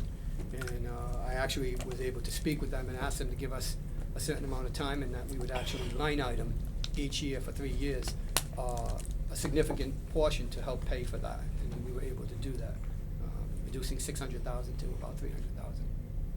Thank you. You also mentioned in your comments that Diamond is a building that's approximately 50 years old. This building is 50 years old, and it's in fabulous shape, which at this point is both a blessing and a curse for us. Indeed. And the reason that the building is in the shape that it's in, that we've always had a very comprehensive 5-year capital improvement plan. Mr. Lyons was famous for that, and we've continued that process after his departure. Can you describe what type of a capital improvement budget you had done? So one of the curses and blessings we had at Diamond was the fact that we made sure that we maintained the building very, very nicely. Nonetheless, the boilers were 1967, and we understood that at some point, you know, burning number 4 oil wasn't exactly the best way of heating a building. So we would, again, sit with the supervisor of buildings and grounds, your business manager, and really discuss, you know, what exactly are the priorities, or try and project out where are the areas of concern. You know, being a building in 1950 or opening in 1968, asbestos was always a major problem. And so, you know, when we redid our physics lab, the first thing I did was I made sure that we had a project manager on it, because the history, the more recent history of building projects at Diamond had been to go over budget and over time, and I just wasn't going to countenance that. So we brought in an OPM, and our physics lab opened on time, and about 7% over, but that was because of some undiscovered asbestos that we weren't aware, so that had to be mitigated immediately. So, you know, I think you have to take a look at the total, you know, what you have in the budget, what your priorities are. For myself, we spent $100,000 on fixing the fields, and we had to be kind of cautious about this because, you know, we were trying to enter the MSBA pipeline, the core program for either a major renovation or a new building, and so we were 0 for 7 until I wrote up the SOI in 2016, and we actually got into the MSBA pipeline that next year. So we were somewhat, we were trying to balance between making renovations that had to be made to, you know, make sure that the kids had a safe, comfortable environment to be in, but at the same time, you know, hold on to capital monies that, you know, we didn't want to excessively spend because there was the possibility of a new or a major renovation at that time. So we wanted to make sure we had money aside to certainly pay for the next stage in the MSBA process. Thank you. Yeah, did you have a question? I do. The end of the year budget, what have you done, or how would you ensure that the end of the year budget excess is maintained at a reasonable level? Well, again, you know, 5% should be the goal. You know, you should absolutely make sure that you have 5%. And so, you know, if you're doing it at home, why wouldn't you do it in an institution like this? So, we would monitor spending at each school committee meeting. We would have running totals, and we would take a look where we were doing well and where we weren't. For example, this is a great year relative to snow removal. So we know that we're going to have a little bit of excess unless watch, we'll have a horrible march. And the people behind me will have voodoo dolls and they'll be sticking me with pins because of this. But, you know, generally speaking, you take a look at where, you know, your excesses are and then you decide what your priorities are relative to E&D. Like I said, you know, to me, the priority, first of all, is making sure you have that 5% in the E&D fund. And then after that, certainly any capital projects that you could spend, you know, that would improve the delivery of education and at the same time, you know, sustain the building, I think is extremely important.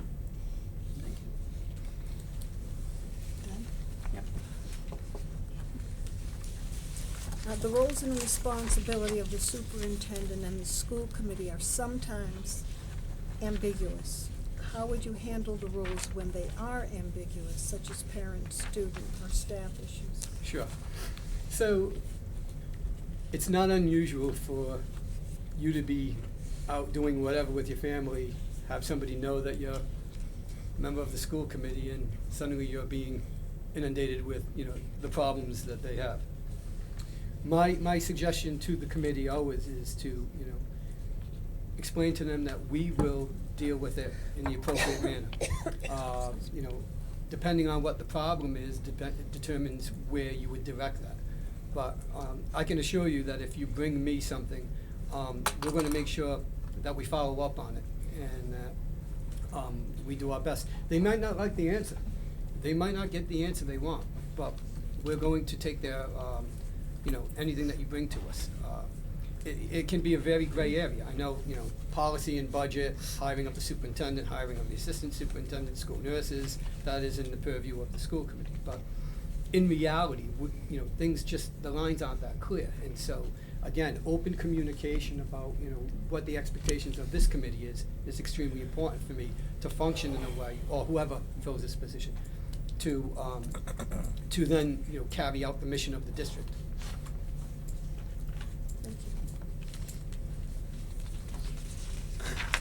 They stole my question.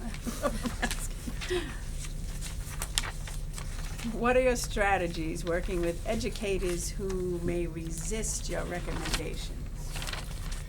Okay, so one of the things that I really understand as an educator is that to do it well is really hard work.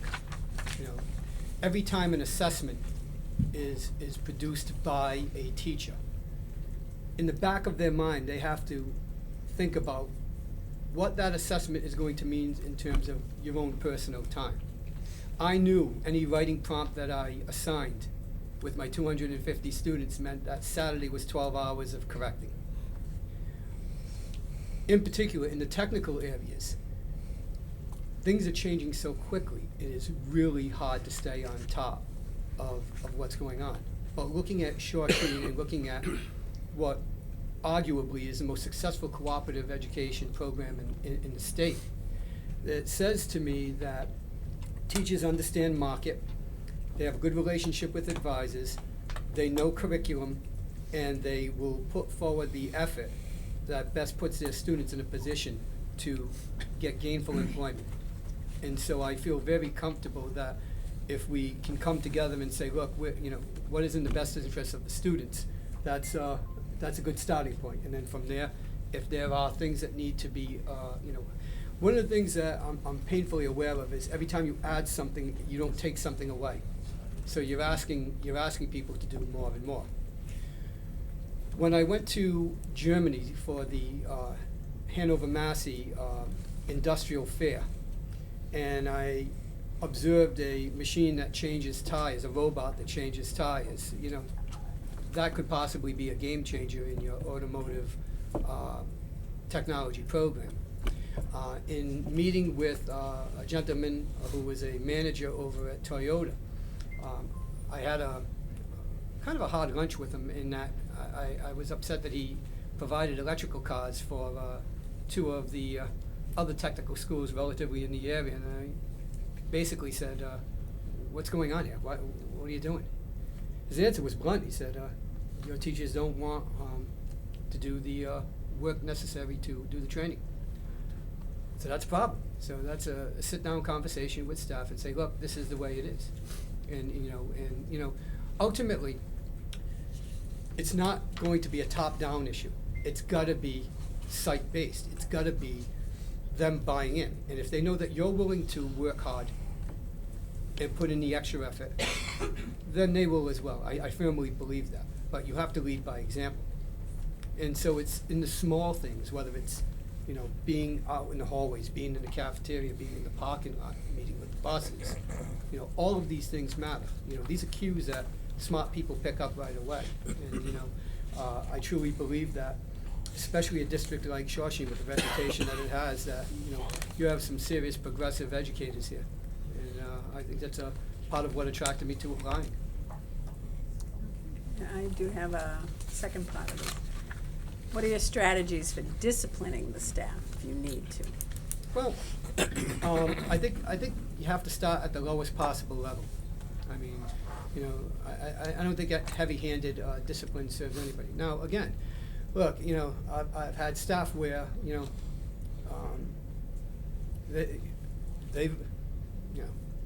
they had to go. They were in violation of 7142. They had to go. That's a heartbreaker. One of them was a former student of mine who was teaching. It's hard, really hard. But ultimately, you have to advocate for your kids, and you have to protect the integrity of the organization. But, you know, typically I try and find what the source is, talk to the, you know, school administrators in particular, because they're the boots on the ground, and they know exactly what's going on. And then you try and reason with the people who are struggling, and let them know that I'm not here to step on your neck here. I'm here to help you get better. Just, you know, let me help you help yourself. And so I believe that, but if it comes a time where you have to make the hard decision, you have to make the hard decision. And, you know, it's you know, I'm always amazed how many people, you know, they love these positions, but they don't like this part. Well, nobody likes it. It's not fun, you know, but this isn't about fun. It's about, this is serious business here. You've got 5 communities depending on the leadership here to do a real good job with the kids. And I'm, you know, I'm pretty serious about education. It really matters to me.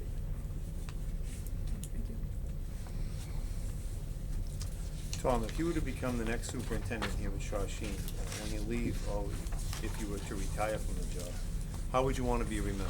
And what accomplishments would you like to have achieved during your time here?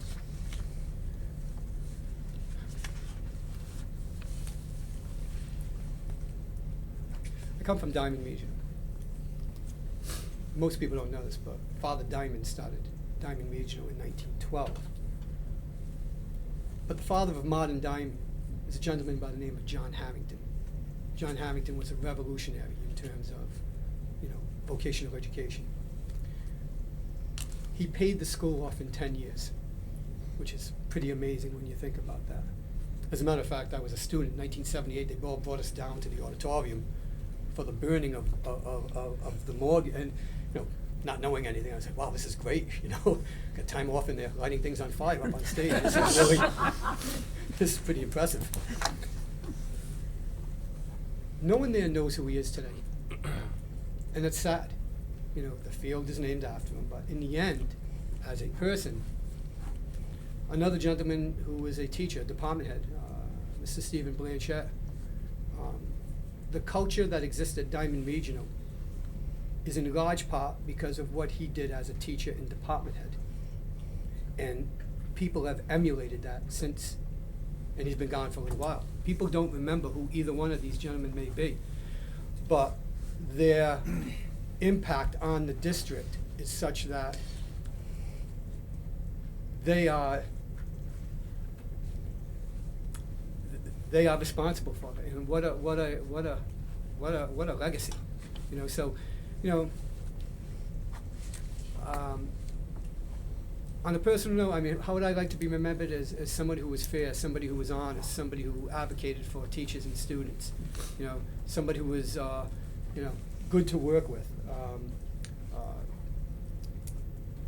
You know, I had a great teacher in my educational leadership program, a gentleman by the name of Paul Squasher, and he always had these little sayings, and one of the things he said is, if you want the respect of the community, don't kiss pigs at the county fair. And you know, I've always sort of adhered to that, because, you know, the fact that vocational schools since their inception have been fighting for, you know, the respect that they deserve, and I'm glad people are now coming to it. I'm glad you could come to it. We were there a little bit longer than you. But I haven't forgotten that that can go away. So, I want the community to understand that there is a certain amount of gravitas that a superintendent has to have, because ultimately, the responsibility of this position is monstrous. And so, I want to be, I don't want to be a fool. I don't want to be I want to be taken seriously. And I want our kids to be taken seriously, and I want our staff to be taken seriously. So you covered a lot of ground in a really short period of time. What have we not asked you about that you feel might be important for us to know? Well, just a quick primer on my experience. Graduated from a culinary arts program in 1980, excuse me, I started in 1976. Had every intention of working in the trade because I was getting paid very good money, and I was really excited about that. And then, for reasons I won't even discuss here, I decided to go to college. And one of the things I'm proud about is the fact that when I went into my English 101 class, that first day we all had to do a 250-word essay, and the next class, half the class was gone because they didn't have the skills to be in a credit-bearing course. And immediately I understood that people have been getting good educations, both academically and vocationally, for a very long time in these vocational schools, high-quality vocational schools. In 1984, I went back to do observation as part of my educational program, and I put in an application, and I received a call from Dave Ferreira, who said, "Would you like to come in?" And I started substituting at that point. In 1987, I became what was called a permanent substitute, and that was a tremendous opportunity because I came in every day, and I literally substituted in every square inch of the building. So you get to see a whole bunch of the building in many different ways. And there was an electrical teacher, he was one of my favorites, said, "Oh, you're here for my break? Okay, I'll be back in a little while. You'll be gone for an hour." Live and learn, right? And then, during that time, I was able to teach long-term, both in the academic and technical setting. I was the restaurant hospitality person for about a year, and I taught in academics from 1993 until 2000. In 2000, I received my master's in educational leadership, and was lucky enough to get a job as assistant principal over at Middleborough High School, which what a learning experience it was. It was just incredible. Within 1 week, the other assistant principal went to central office, and it was myself and a gentleman by the name of Harvey Brooks, who I can never say enough nice things about mentoring me as an administrator. And then when an opening came back at Diamond Regional as Dean of Students, I went back to Diamond. From there, I became the vocational coordinator, and I served in that role for 13 years. In 2016, I was hired as the superintendent director, and I'm extremely proud of the time that I served as superintendent. NEASC did their 5-year focused visit, and in their report stated that morale had improved significantly in that 5 years. We obtained $1.5 million in grants. We started 2 new technical programs. It was really a whirlwind. And mind you, I did this while our principal was hired under my superintendency, our vocational coordinator, our academic coordinator, our dean of students were all hired as new administrators. We improved significantly professional development during that time, and we tapped into the resources that we had at the school. We have phenomenal resources in terms of professional development, and I think there's nothing more important than professional development and having quality professional development. 1, for growth, but 2, also to not waste professionals' time. I introduced things like the superintendent roundtable of professional development, where it was time for the staff to let me know what they were really thinking. I would also invite teachers to invite me to their classrooms so I could speak with the students, which was an amazing way to find out what was going on in the district in a much deeper way than just sitting in an office. So I think it's extremely important to be visible. If they don't know you by name, they certainly knew me as the bald guy who was at the crossroads, which, you know, yep, that's correct, absolutely. Guilty as charged. Do you have a question? I have like a follow-up question to Mr. Peterson's Oh, sorry. question on Sorry, Gordon. infrastructure. No, that's okay. I didn't know. Actually, it's a statement first, Tom, and then a question. Sure. Okay, I'd like to read the statement. Over the past 50 years, Shawsheen has been a leader in vocational school programs, offering great facilities and equipment to promote a safe learning environment, as well as academic and vocational programs to meet the current industrial needs for our students. Okay, and the question is, how will you as superintendent create a plan to ensure that over the next 50 years, Shawsheen will be able to offer the next generation of students the same opportunities? Sure. One, I have boundless energy. That can be good and bad. Secondly, I'm an avid reader. So an example of this would be, you know, a lot of districts are moving sort of to one in terms of technology. And, you know, on the surface it sounds great, but when I read the October 26, 2018 New York Times, and there's an article about Silicon Valley parents who are demanding that the electronics are being removed from the educational process, you know, that's a concern. And so I think the advisors are extremely important, but I also think that the role of the advisor and the teachers in the school has sort of changed in a very synergistic way, meaning that they depend on each other to stay current about, you know, what the trends are going to be. You know, I try and explain to people, one of the difficulties that we have in technical education is that things are changing so quickly that many of the jobs that are going to be around in 2030, we have no idea what those jobs absolutely are. But there are universals that are extremely important, and one of them is employability. So as a superintendent, one of the academic courses I actually introduced was a course called Workforce Readiness. We were burdening a lot of the technical teachers and the academic teachers with things like resumes, cover letters, which quite honestly, in their own framework, which continues to expand, it caused them a great deal of disconcertion, because they want to do a good job, but they have this much time and this much to cover. This course that we started as freshmen, introduced to all 340 freshmen, at the start of their freshman year, they would have an electronic portfolio, and that would have a resume, a cover letter. That course also included interviewing skills. It included writing samples, both, you know, academic and technical, to demonstrate the importance of the integration of the two areas, especially in light of the fact that, you know, a lot of these trades, people have sort of fixed ideas about what they are, not realizing the number of jobs that are sort of tied to that aren't necessarily something that people think about. And I just think about automotive technology right off the bat, because, you know, service writing is a huge market right now. When I came and visited a couple of weeks ago, I was impressed by the auto collision instructors using the insurance appraisal software, or what. I mean, these are, you know, again, when students choose a program at the age of 14, I know on the comprehensive world they say, oh, they come to Shawsheen because they know what they want to do.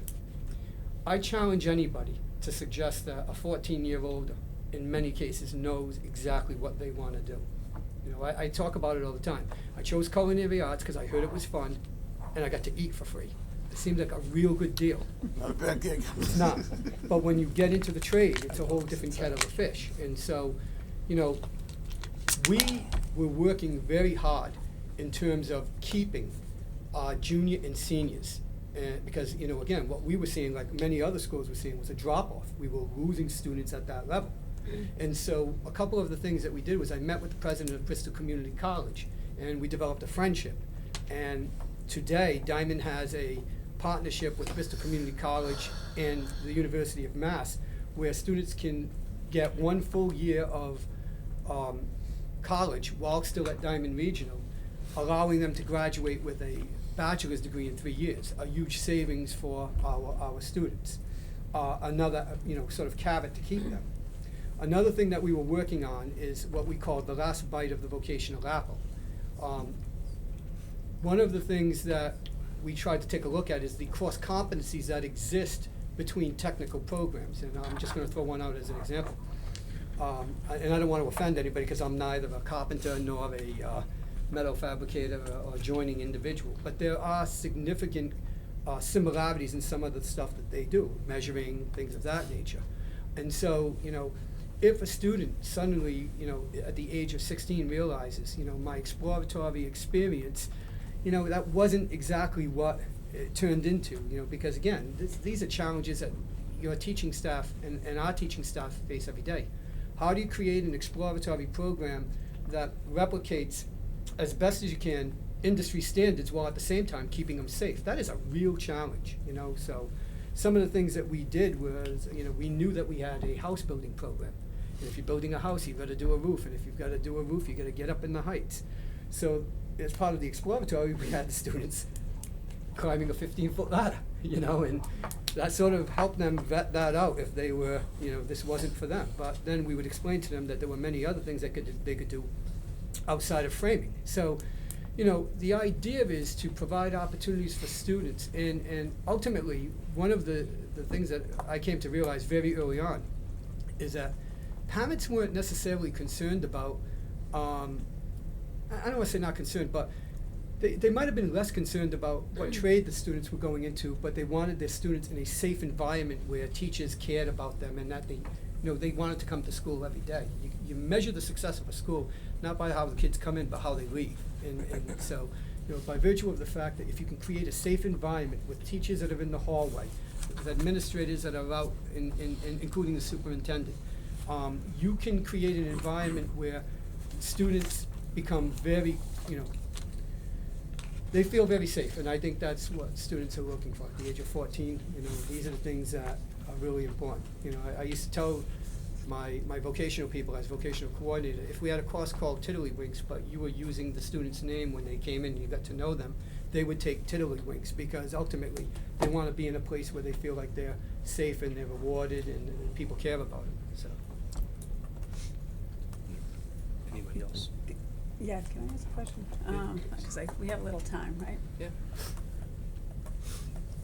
You mentioned that you increased your enrollment by 200 at one point, because this is a problem with all of us. I mean, the enrollment in all the schools in this district is going down.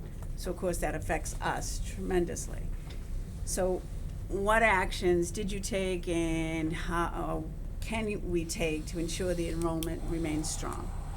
It is such a multifaceted question with multifaceted answers, and I will suggest to you that there are some issues that are not going to be resolvable. For example, our juniors who, were not particularly motivated regardless of what we did, knew that they could go to the comprehensive school and with a very small amount of effort receive their high school diploma.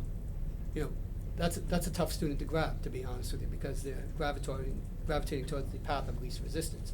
But again, I think the most important thing right off the bat is creating an environment where students understand that the people that are in charge of their education care about them and are invested in them. And so, one of the things I did immediately as the Dean of Students when I got back to Diamond Regional was I spent a lot of time in the hallways and in the bathrooms, because the reports had been that there were students that were actually afraid to go to the bathroom because there were things going on that shouldn't be going on in the bathroom. But that means you have to spend time there, and quite honestly, you have to make, and this becomes particularly salient with the vaping crisis that we currently have right now, because, all of the technology to try and resolve that, it's hit or miss. The reality is the way you do it is you monitor the students who are leaving your class, and if you have frequent flyers, it's important for the administration to address that issue, but it's also important for the teachers to do it working together, because teachers and administrators want to work in a safe environment. So I think the safety piece is really important. I think your ability to promote your programs is equally important. And if there are programs that are struggling, then we have to look at what it takes to change things up a little bit and see how we can get more students in these programs. But I would caution about that, because again, On the surface, numbers seem to mean success, but it doesn't always necessarily mean that. We struggled with our advanced manufacturing program because, quite honestly, the teachers held the students to a high standard. You know, they were expected at the time of the start of the school to be on the line, ready to go. You're going to be at a machine for a good portion of the day. For students who are visual learners and have spent a lot of time in front of, you know, video games or things of that nature, that's not an appealing way to attract them. So you've got to find a way of introducing that kind of technology that will sort of bridge that gap. So there's a whole host of things that you need to do, you know. One of the things our students were very proud of is any public event that we had where we were bringing the public in, we made sure that the students were at the forefront of the tours and everything else, because ultimately they're the ones that will sell your programs, you know. And so it was exceedingly important for me to start programs beyond Skills USA. So we introduced a DECA program, which tied into the marketing, which tied into our graphics program, because again, the world of graphic communications is changing significantly. So the department head, recognizing that, started being the DECA advisor, and you know, suddenly we had diamond swag everywhere. And you know, that's a sign of a very healthy organization. So we're very proud of that. So I think there's a whole host of different things. The other thing is we got to grab students at a younger age. You know, when we got into the MSBA pipeline, you know, the comprehensive school in our district, Fall River, I was driving home and I was listening to local radio, which I have no idea why I was doing that. And, you know, but that being said, they said that there would be a school committee meeting where they would be introducing new technical programs over at the comprehensive school. That was a surprise to me, so the first call went to my wife and said, we're not having dinner together tonight. I have to go to a school committee meeting, which ended up leading to a meeting with the Department of Elementary and Secondary Education representatives and the leadership of that district. And I had to explain to them that there was a regional agreement which said that we were the purveyors of technical education, and that it is your job, if you want to introduce these programs, to speak with us first about that. You know, one of the things that's bothering me, and I think one of the threats to education, and in particular vocational education, is that initiatives like the Baker initiatives have three levels of technical education, being the regular technical school, after school for comprehensive students, and then night school. I think that's a real good start, because what I've seen at the comprehensive level, and I don't want to speak for the communities here because I don't know about their technical programs, but they're not on the same level as the education that you're getting at a place like Shawsheen. And to give the same credential is bad for the market, because when businesses hire these students and then they find out that, you know, they're not nearly as competent as they need to be, that casts a sort of bad look for all technical education. I was having breakfast this morning at a local restaurant, and on the side of me was a graduate, and I know right away because it's always, hey, Mr. Orban, how are you doing? And, good, how are you doing? And he's in charge of the building of the hotel, and he's hired 3 of our students for cooperative education. I asked, how are they doing? Oh, they're doing excellent. That's a good sign. I don't want technical education being watered down, because I really believe it's a crisis, and I believe that technical education will be the savior of the middle class. I say this all the time, and I mean it, because ultimately, you know, these are the jobs that, you know, actually change communities. And in Fall River, where you see generation after generation of poverty, I take it very seriously that I want this cycle of poverty and cycle of ignorance to end. And technical education is the avenue by which these people can change their lives. And so I don't want it being watered down at the comprehensive level. So, you know, that may be a bias, but it's one that I'm going to stick to based on fact. So. Okay. Thank you. Thank you. No, thank you very much. Thank you very much. Thank you. If you have any questions about the entry plan, by all means, you know, I'll be more than happy to answer them. And I just want to thank everybody for the opportunity. This is a very important decision that you have to make, and I truly believe it's one that it's a huge responsibility. So I wish you the very best. I certainly hope I'm the candidate, but if not, Shawsheen's a great district, and you've got a great staff here, and you should feel very good about that. Thank you. Thank you very much. Thank you. Thank you, Tom. Have a great day. Thank you. Bad as I am this morning. I don't. Sorry for running a few minutes late here. Oh, you were ahead of schedule, actually, aren't you? Yeah, I did. Trying our best. Hi, how are you? Hi, how are you? So just introduce ourselves Good to you. evening. We'll start right here. Get it? Paul Geddick. How you doing? I'm Ron Fusco. Paula Lambert. Jim Gillis. Glenn McIntyre. Nancy Aspetti. That is. Bob Peterson. Bob Gallagher. Hi. Kelly, if you want to, before we get into any questions, do you have an opening statement I you'd like to? do. Tried to do it on purple paper again. Good evening, Chairman Gallagher, Vice Chairman Peterson, members of the school committee. I would like to take the time to thank you for giving me this opportunity to share with you what I bring to the Shawsheen Tech school community.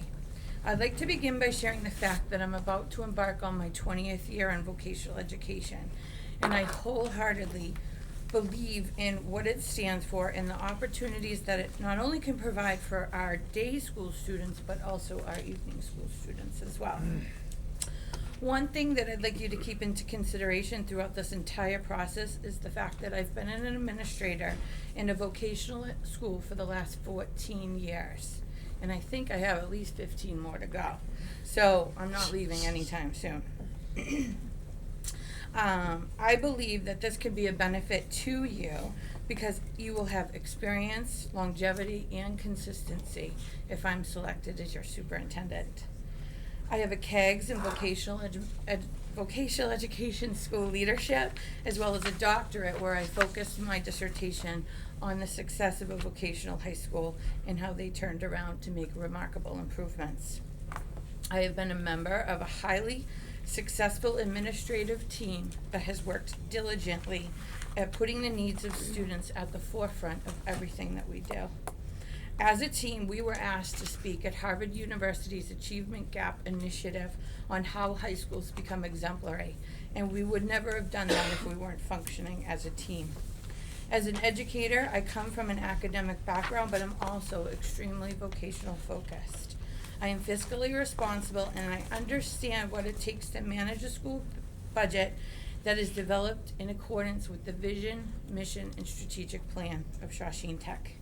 I have been awarded over $1 million in competitive grant funding and for vocational areas, and I have worked hand in hand with the vocational staff in various vocational programs to make sure that what they wanted met their various technical needs.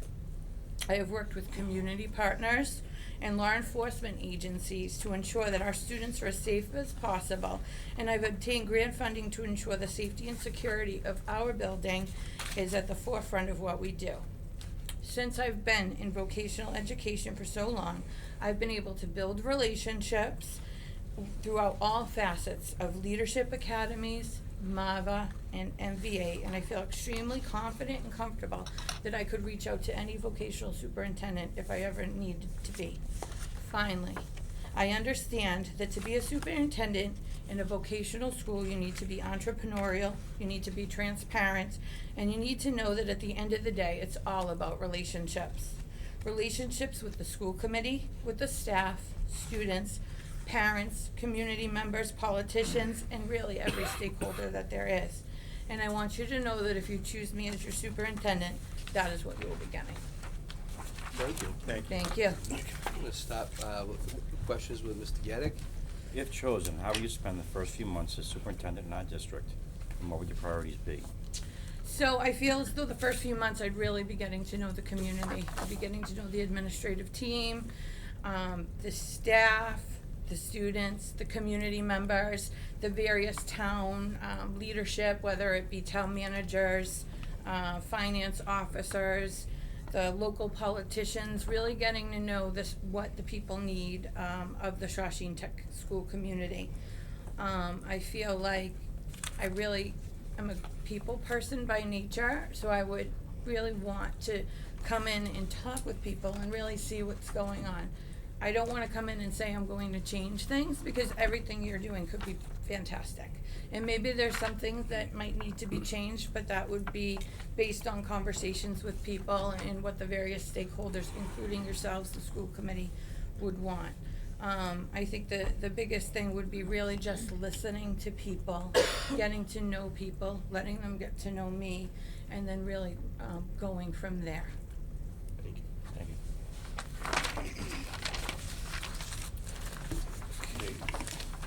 you. So Kelly, compared to a superintendent of a K-12 school district, how do you see the role of the superintendent of a VOTEC school as being different? Well, a VOTEC school, you're your own municipality, really, right? So you're running the town in a way, right? So I think that in itself is one thing to keep in mind for, budgeting wise, fiscal wise. The day I came here for my tour, there was a delay.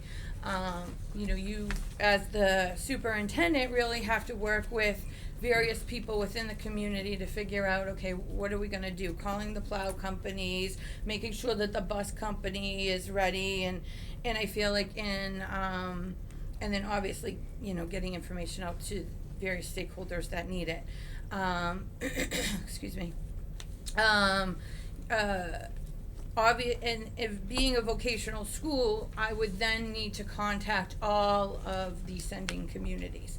Really working with their DPWs, finding out how is the driving conditions within your town, how's the driving conditions within your town, and really getting a feel for what the safety concerns would be for everybody. I think being in a vocational school, you have to manage things differently.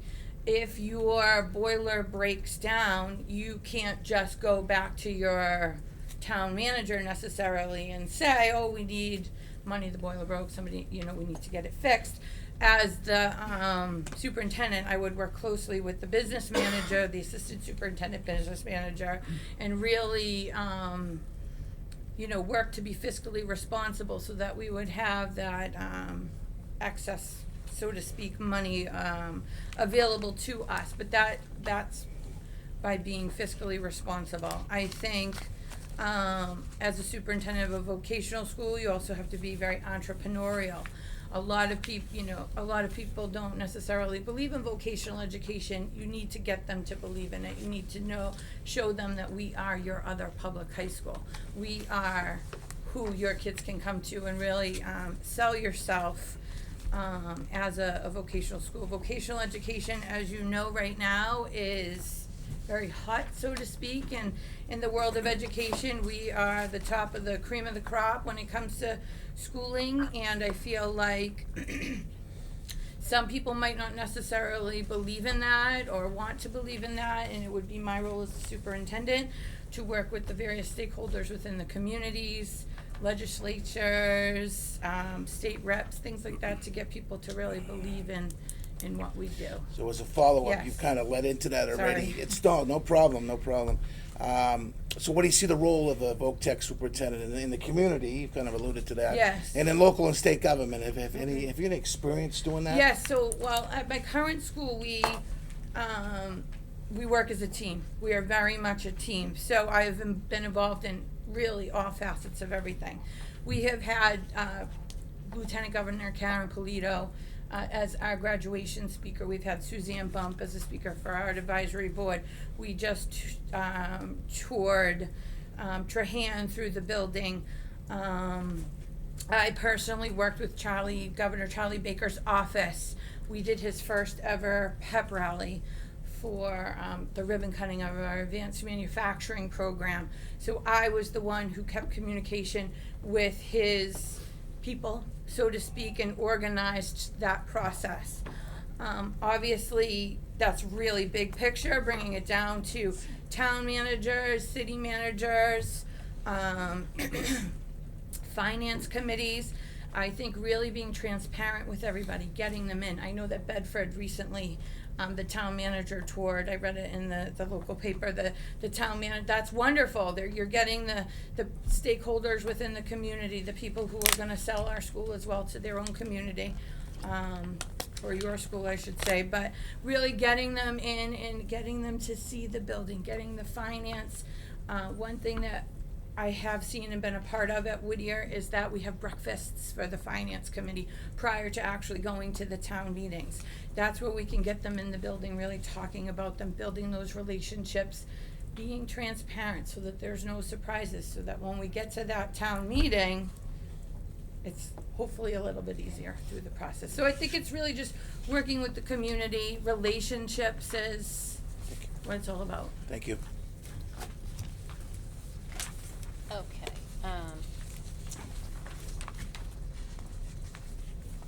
Let's say hello first of all. Hi.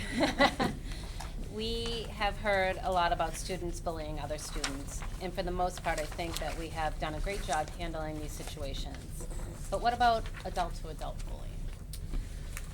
Well, that's interesting.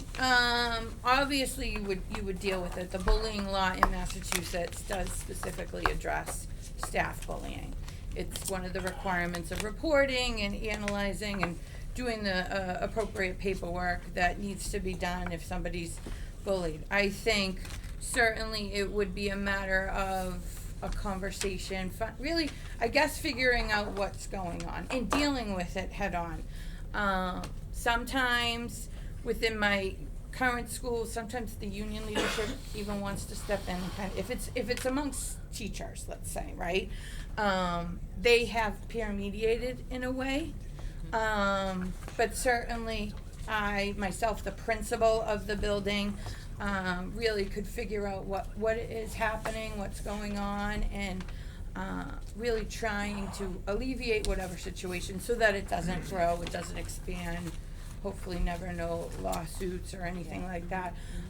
Really, I guess just figuring out what's happening, listening to the people, trying to see if it can be resolved, what can be resolved, and then go from there kind of thing. Okay. So there's a second part to this question. Okay, I don't even see it. It's number 7. Okay. You can skip a few. All right. They told me I didn't have to go in order. So Oh, that's I didn't fine, go in it's order. fine. She wants to be different. It's okay.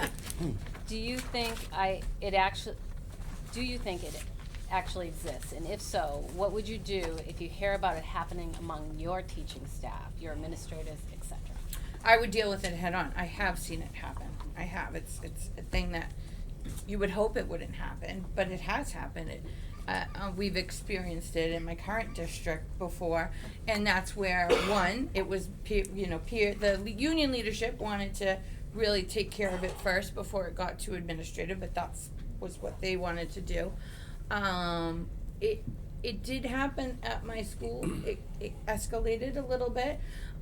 We did what we could to help the situation, kind of changed schedules for the following year, maybe moved a classroom so that they weren't walking down the same hallway. We weren't firing anybody if it wasn't a fireable offense or anything like that, but really just trying to make it work in what was best for kids, right? I think at the end of the day, it's going to be best for kids. And if your teacher is rude to the teacher next door, they're going to see it. They're going to talk about the kids know everything. They know everything before anybody else. They're the ones telling the teachers what's going on in the building. So I think really trying to alleviate it as best as you can, deal with it, work with whoever needs to be worked with through the process, and try to rectify whatever we can. Great, thank you. Yeah. Okay, back to number 3. All right. Yes. How do you see the role, or the relationship between the school committee and the superintendent? It's a 3-part question. Okay, well, transparency is key, I think, no surprises. I feel as though the superintendent, you as the school committee should not be surprised on anything. I would pick up the phone, call the chairman of the school committee, let him know, hey, just so you know, this is what's happening in the building today, or, this is what we think we're gonna do with so-and-so or something.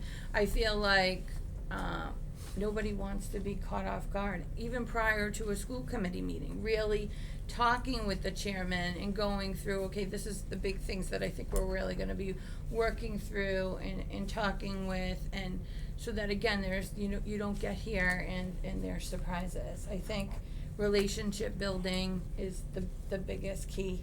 It's really all about relationships and doing what I can to be as transparent as possible, open as possible, and be able to share. Okay, you basically answered the second part of the question. Okay. All right. How do you keep your school committee informed? Well, really, communication. How? Probably have you on speed dial. No, I mean, really, I have heard my current superintendent say she called 14 school committee members on the way to a meeting. Like, really, it's communication. It's letting you know what's going on. If there's something that happens, there's a bus accident, I would probably call every single one of you to let you know that what's happened, right? There was a bus accident, they were on their way to a field trip, nobody was hurt, this is what we did, just so that you are all also aware. I think communication is key, and then once there's good communication between us, it filters down to the administrative team, filters down to the staff, and then obviously, ultimately, the students, which is all what we're here for. Thank you. Okay, I'm gonna go to number 5 here. And expect some follow-ups on this one, right? Because we have a bunch of people interested in this subject. Okay. As superintendent, you'll be chief financial officer in the district. How would you work with your business manager to build budgets, monitor finances, be able to justify the budget, not only to school committee, but to all the stakeholders, et cetera? All right, well, I would be very fortunate, first of all, that you've had a business manager that has been in place for 20 years. So she brings to the table experience, longevity, I'm losing the word, but really knowledge of the school system, how things have run in the past, how things have worked, what hasn't worked. And she's had the experience of being the interim superintendent. So I think that too, right now she is doing the town meetings, the finance meetings, and things like that. So that is really a good point person to build off of it as I come in. She will be my go-to person of how to do this, what to do. I think, as I said earlier, really building a strategic plan as a school district, right? Coming in, listening to everybody, finding out the needs, then developing a strategic plan, and then the budget is going to flow from that strategic plan. Really, right? That's going to be the goal, right? What do we want to do? What do we want the students to be able to do? What's our goals of Shawsheen Tech? And then taking it from there. Being transparent with the community leaders that are in charge of finance, whether it's the finance committees, having them and talking to them ahead of time. But even prior to that, really, meeting with the various departments within the school.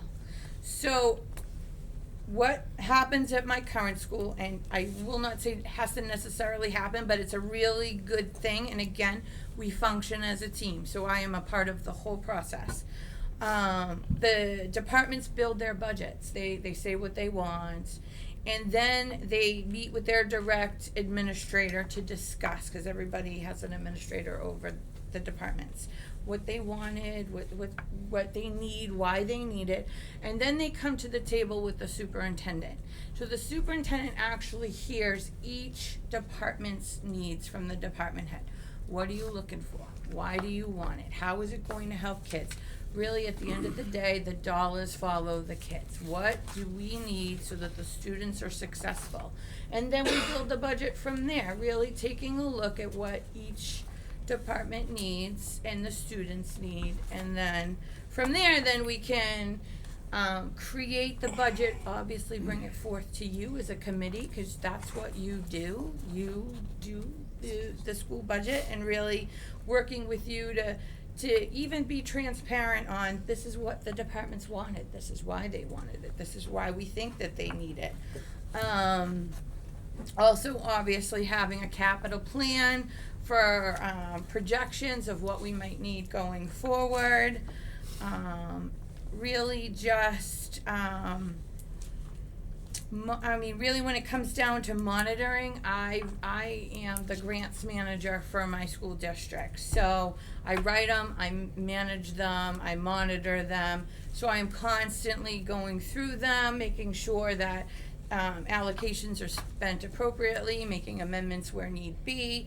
So I, obviously just monitoring and making sure what's supposed to be happening is happening, what's not supposed to be happening is not. But again, you have an expert here. The interim superintendent is an expert when it comes to the budget. And so really just working with her, working with you, and then, bringing transparency to the process, to the community, and really going from there. You have any follow-ups? I do. Go ahead. We have a $32 million budget here, and I'm sure you have a significant budget at Whittier as well. Mhm. Can you tell the committee what process you may play in the development of the budget at Whittier? What do I play at Whittier? Yes. So, so I directly supervise, so every administrator directly supervises the department, right? So the department head works with the teachers on what they want and that they need for the department. She then has a conversation with me, we meet on it, we talk about, okay, what did we have for last year? What do we need? Why do we need it? We then go into the budget meetings with the superintendent. With the superintendent, every single department goes through this process of really talking through what we need, why we need it, and the superintendent, along with the business manager, our comptroller, we all sit at a big conference table and go through the process. From there, they make their decisions, they take it to school committee for a budget meeting. So, for example, next week, or 2 weeks, we have our budget meeting.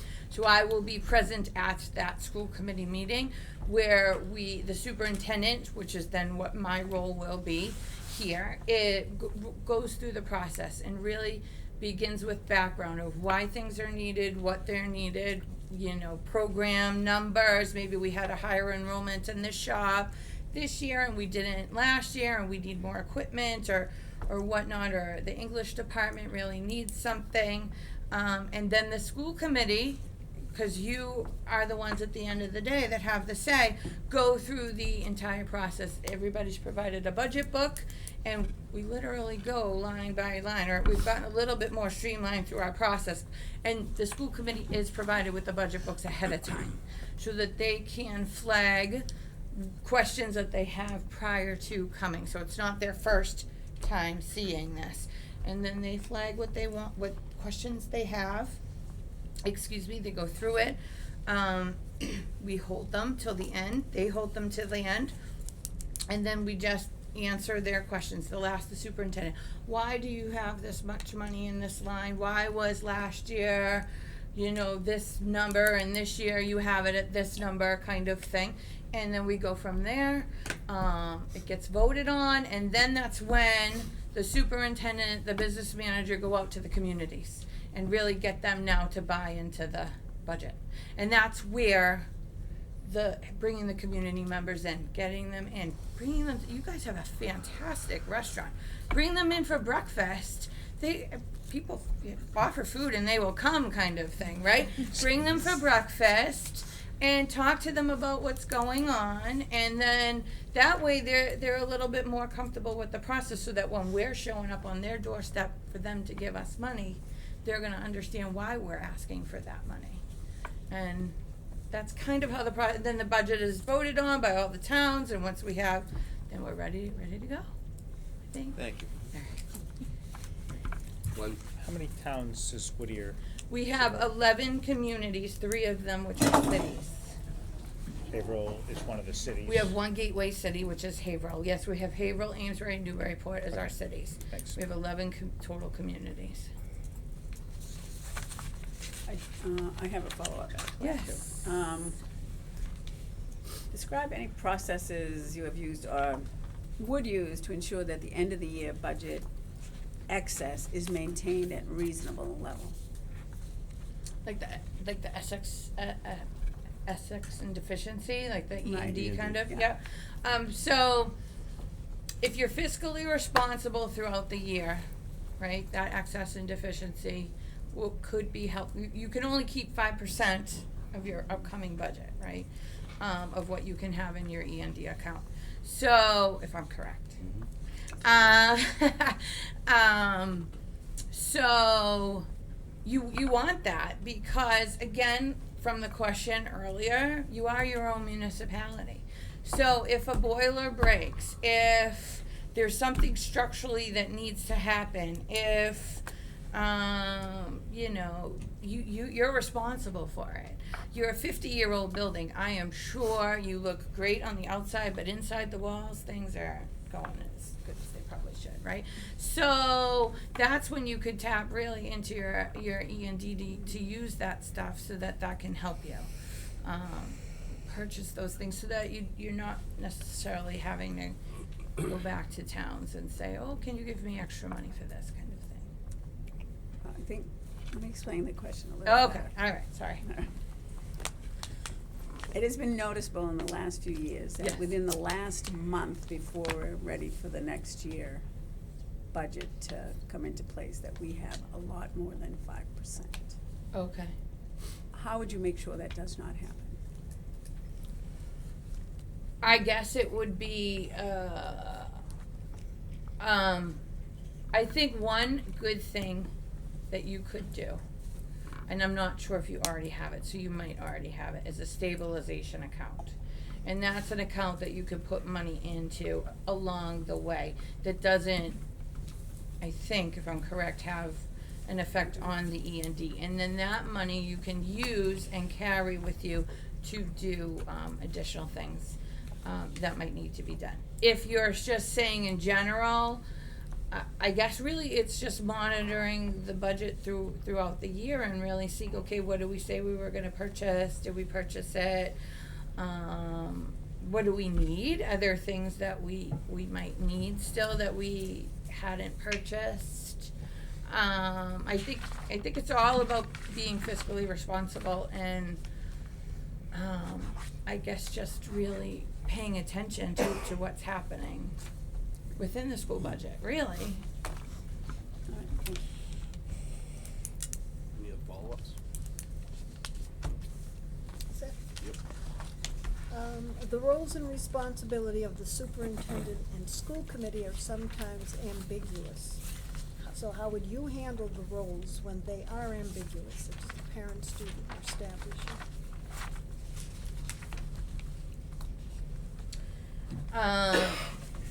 Well, I think really if it was a parent, student, well, I mean, really, a student or staff, it would initially go through the principal, right? And then it would come to me if it needs to be escalated as the superintendent.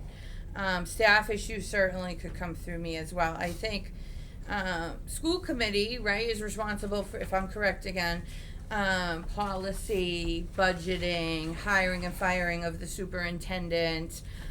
So really making sure that I am transparent with the school committee when need to be, kind of thing.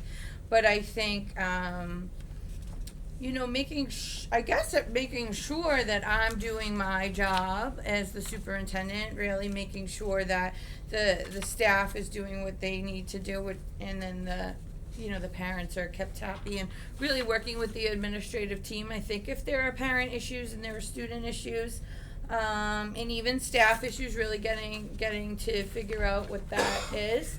For the most part, I haven't obviously I have experienced where a parent will call a school committee member to say something's happened, right? That happens.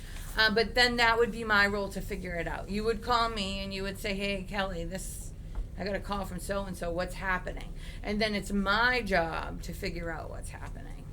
And then to hopefully alleviate whatever the issue happens to be. But I think really making sure that I'm doing those things. That I'm not really, hopefully that's what you're looking for. Thank you. Yeah.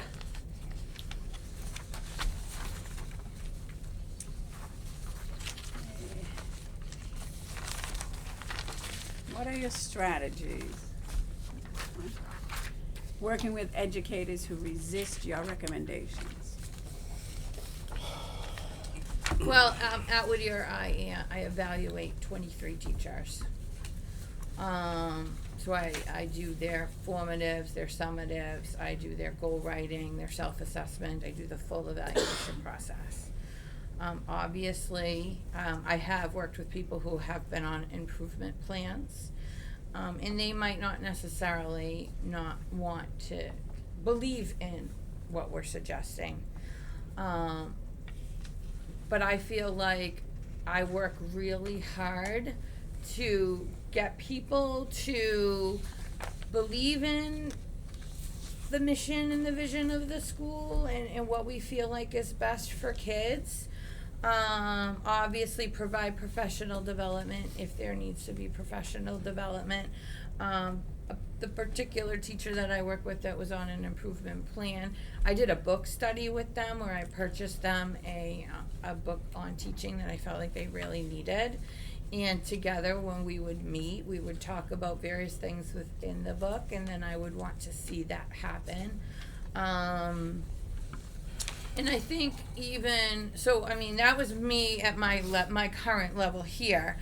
I think at the superintendent level, I think it would be about communication. I think I'm big on that.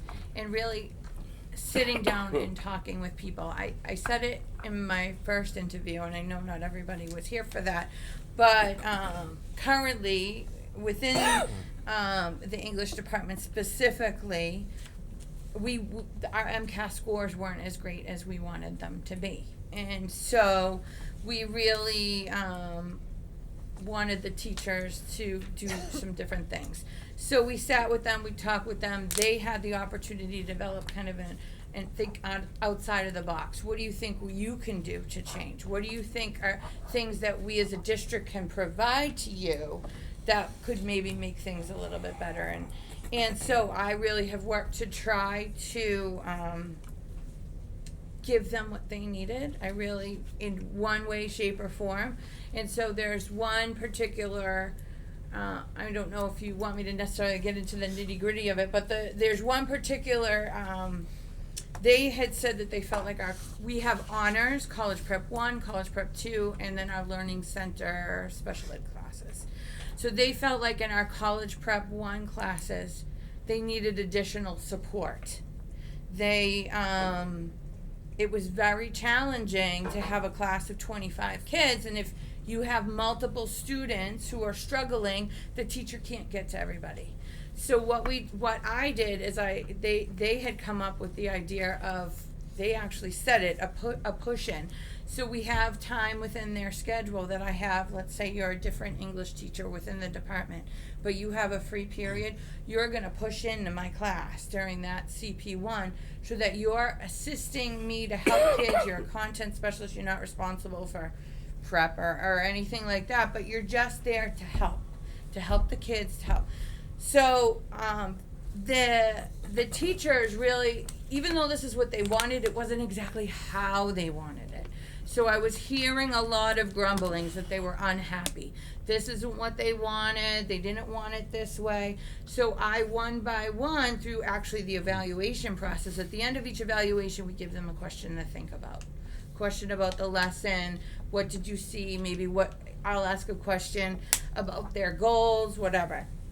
So through this round, I asked them all about how you feel push-in is going. And so then for the follow-up, I was actually able to meet with them each one-on-one to hear their thoughts, their concerns, their issues, and then I was able to explain where I was coming from in my thought process. And a lot of them were like, huh, I didn't know that. I didn't even know that was happening. But had I not opened that door to have that conversation, they would have still been rumbling in the hallway about how that this wasn't what they wanted and they were unhappy. But once they heard the reasoning behind it, the thought process behind it, then they were, oh, okay, I that makes sense now. And I won't say that that will always happen, because that, you know, that might not always happen. But I think if I can open the doors of communication and be as transparent as possible and tell them why I'm recommending, and then do whatever I can to work with them or get somebody else to work with them. The other thing I have done is I've tapped into the union leadership. And the union president might have worked with the teacher, or the vice president has gone in and helped the teacher, because they support their body. That's what they're there for. They're there for their teachers. And so if they're an expert teacher, they've gone in and kind of done the assistance. So, and that's the other big thing I think I'll kind of piggyback on that, is that as the superintendent, having a open line with the union president, having weekly meetings, monthly meetings, whatever, and really just talking, getting a feel for what's going on within the building, what I'm doing, why I'm doing it. I think the transparency there is key, and I think that could help with this particular instance where maybe somebody's resisting, but if somebody else is on, understands it too and can maybe even see it, then the person might buy in a little bit more. Okay, the second part of this is, what are your strategies for disciplining, if necessary? Progressive discipline. So really, right, like, again, I've done this before where, first of all, I have a conversation. So-and-so, well, why have you not done this? I've asked you, then I put it in writing. I send an email. On this date, and this date, I have asked you for this. You were supposed to turn this in, and I have done this. This has happened to me. Not to be, I've, done this part, but, so I'm documenting the conversation. Then from there, then again, and for me, at the superintendent, I would be the end, right? So hopefully the administrative team would be going through this process before it comes up to my level. If it comes up to my level, then, that should be the end. But really, I guess, making sure that the administrative team, as the superintendent, making sure the administrative team knows the process, is following the process of progressive discipline. And if they don't, then really getting in. We have had at Whittier, our school attorneys come in the summertime for our administrative retreat and really provide us a professional development just on the process of that, on the process of evaluations, various things like that. So really everybody's on the same page, because I think that's the one thing everybody has to be. The whole admin team really needs to be doing the same thing so that it's consistent.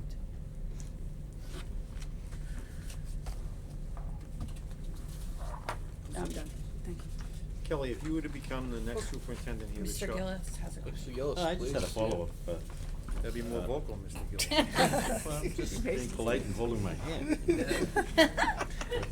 So recognized. The chair recognizes Mr. Gillis. Gentlemen, yes. Thank you, Mr. Yes, Plasko. Mr. Gillis. Yeah, Kelly, you mentioned that you evaluated 23 teachers. Yes. Now, should you be the superintendent, and an evaluator came to you and said, I've got an English teacher, non-professional status. My observations show that we've got some discipline problems. The individual has discipline problems. I'd really like to help this teacher. What recommendations would you make for prescriptions for the evaluator for this teacher? Well, that is what I do, right? So I'm the coordinator of professional development as well as curriculum and grants. So I would listen to the administrator and really figure out, okay, what's going on? What do they believe is going on? I could do just overall yeah, classroom discipline. Yeah, right. No Okay. problem. So, So what's the prescription? What's the prescription? So certainly, maybe provide the teacher with professional development on that, right? Setting the teacher up, really getting the district to pay. We want this teacher. You're a non-professional status teacher, but we feel like you can do it and we want to keep you. We just feel like you need to work on this. Then certainly providing, getting their mentor, right? We have a teacher coach position at my school where that person is available to work with teachers, veteran and new, and I'm not sure if you have a position like that, but they definitely should have a mentor, getting their mentor in and really working with them. Working, if the administrator's not comfortable, really provide, giving the administrator what they should do to help the teacher. But I think the big thing is providing them professional development, supporting them, if you believe in the teacher, then do whatever you can to keep them. Thank you. Yes. I just wanted to make sure Mr. Gillis. If you become the next superintendent director here at Shawsheen, when you leave your position or retire from the job, how would you want to be remembered? And what accomplishments would you like to achieve while you were here? Well, I think I want to be remembered as making a difference in the lives of the students here. You know, vocational education in itself is just amazing, right? You're all roads lead to work. And so really we're preparing them for work. So if they choose to go into college, after college, they're going to work. So really, I think I would want to be remembered as somebody who cared for everybody, who worked hard for the school, who people believed in and know that I would believe in Shawsheen.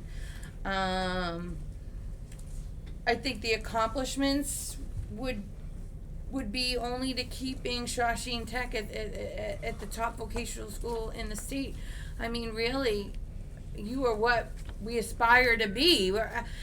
People want to be here, and I think keeping it there and doing whatever we can, listening to the community, listening to the students, listening to the staff. You know, you have an amazing staff. You have a facility that is not ailing, but old, right? 50 years. You're about to have your 50 years. Correct. So certainly looking at what could be done, you know. Personally, I thought, I don't know how they could add on. Where could they ever add on? You have tension wires next door or whatever. But really just thinking about what could happen, how to even make it better.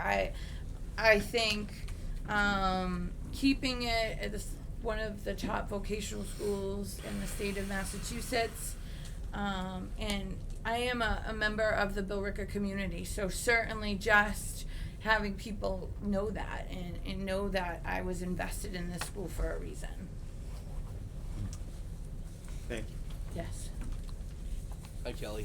Hi. Yeah, so this is where you get to shine a little bit on yourself. So what have we not asked you about that you think would be important for all of us to know?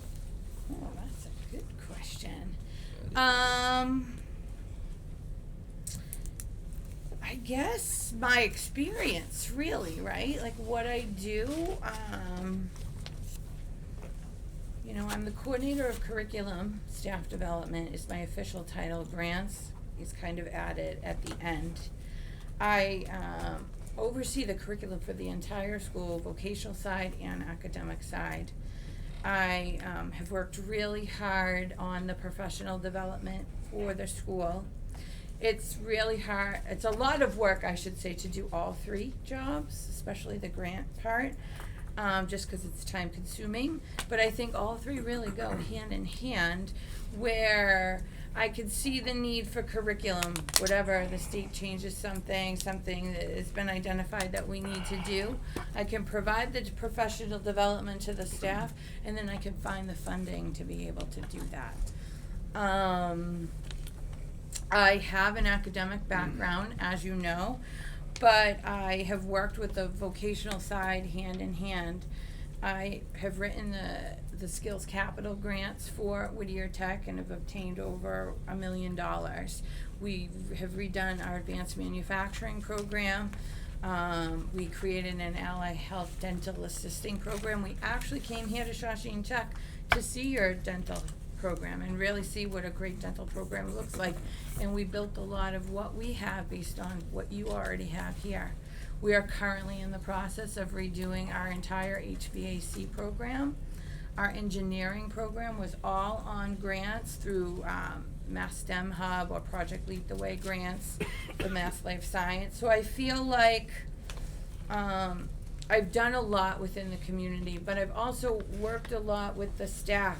Prior to getting the teacher coach, part of my position was that I was the mentor coordinator. So I coordinated the induction for every new staff member at Whittier Tech for 15 years. I work with teachers on their professional development. I help them get licensed. I help some of the vocational staff that might be on waivers who are struggling to pass the vocational technical test. I paired them with tutors. So I feel like I've been a part of really every piece of Whittier Tech.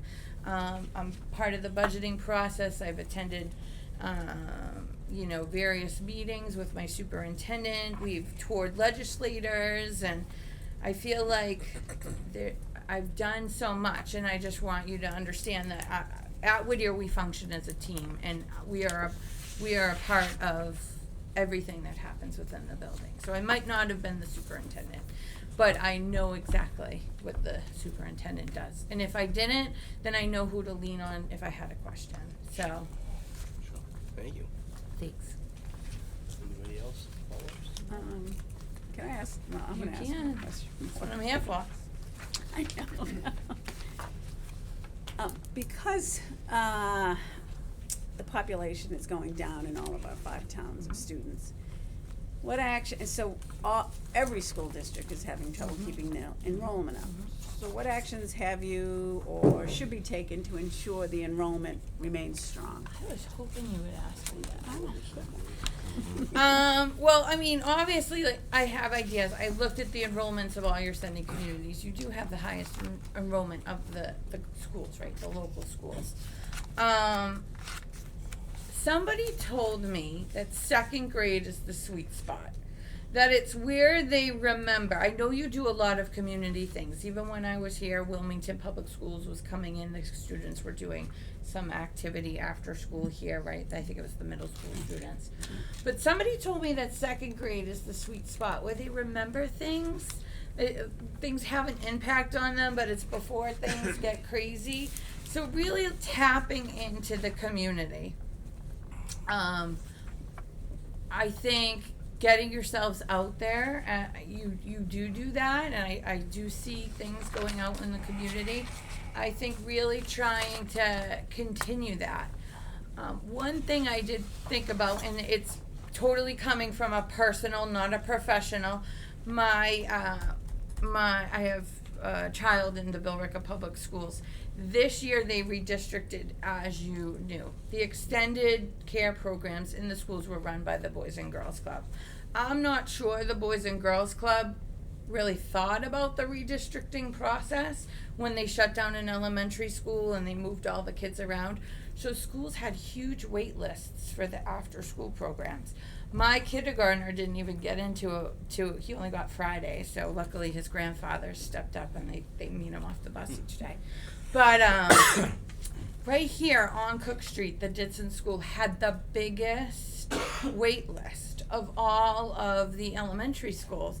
I thought, wouldn't it have been cool if Shawsheen Tech could have had those kids come up here and do some activities? When they go to those after-school programs, they're just hanging out in the gym at the elementary school or the cafeteria and going down to the gym or outside to the playground. But really just, I guess that was one random thought that I had, right? But really, I guess getting out there. Stickers on the local newspaper. I think Lowell Catholic or something had one on the Billerica Minuteman paper. Just, I think really getting yourselves known, getting out to the communities, getting people to talk about it, and getting them in here. I was here for your career night. There were a lot of people here.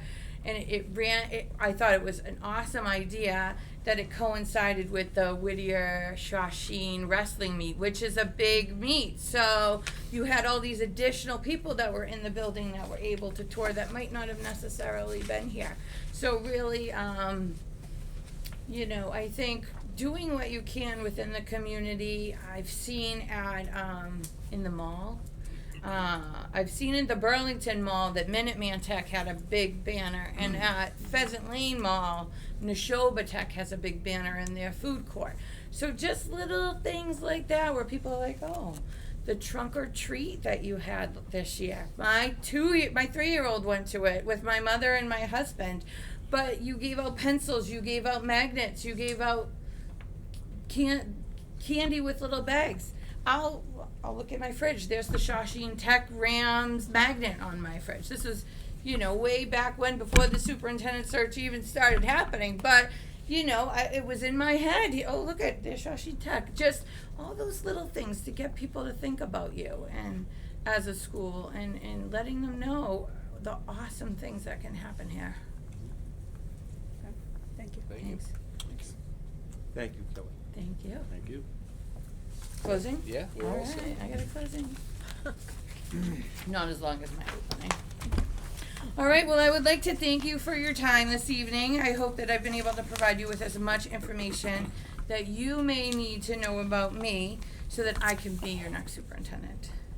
I hope through this process you now know how much I understand about vocational education and what it takes to be a superintendent in a vocational school. I hope through this process you were able to see that I'm a go-getter. I'm not only a go-getter, but I'm a closer. I know how to get things done, and I think that's a big deal. That doesn't always happen.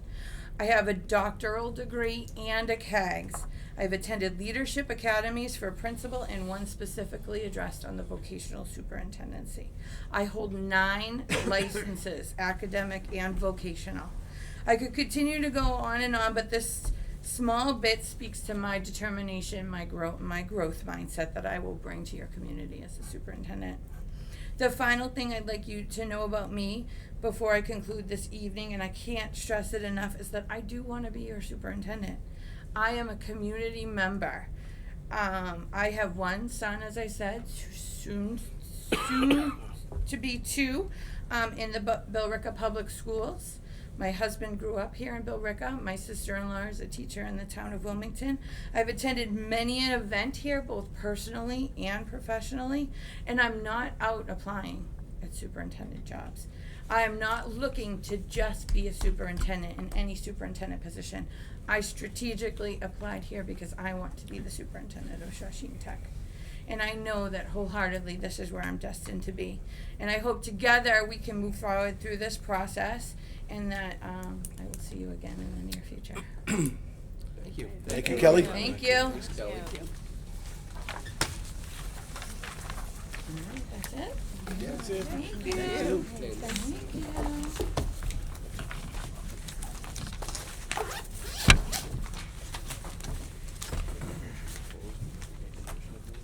So, you got a huge amount of positive references from her, didn't you? Way more than everybody else, right? Bob, what is your, More what's your information, pleasure? but was actually that? about the same amount of people. Yeah. 5 or 6 people. But I mean, they seem like they were willing to say a lot Oh, more, direction do you wanna go? How do you want to handle it? as opposed to Do you want some Bob, discussion who had about almost nothing. our next step? Yep. Ron has more because he got more after the fact. Ready? And I think he did his. So where do we go from here, guys? What's our next step? I think at our next How do you regularly want- scheduled meeting with the agenda, we should be discussing and voting on our next superintendent. No? No. No. Okay. Dorothy, can you help us out here a little bit? Oh. Okay? Yes. It has to be posted. May I? Sure. I already was. Hi, You want to be the Dorothy. superintendent now? Hey, how you doing? Oh, yes, well, may I? You wanna apply? Late.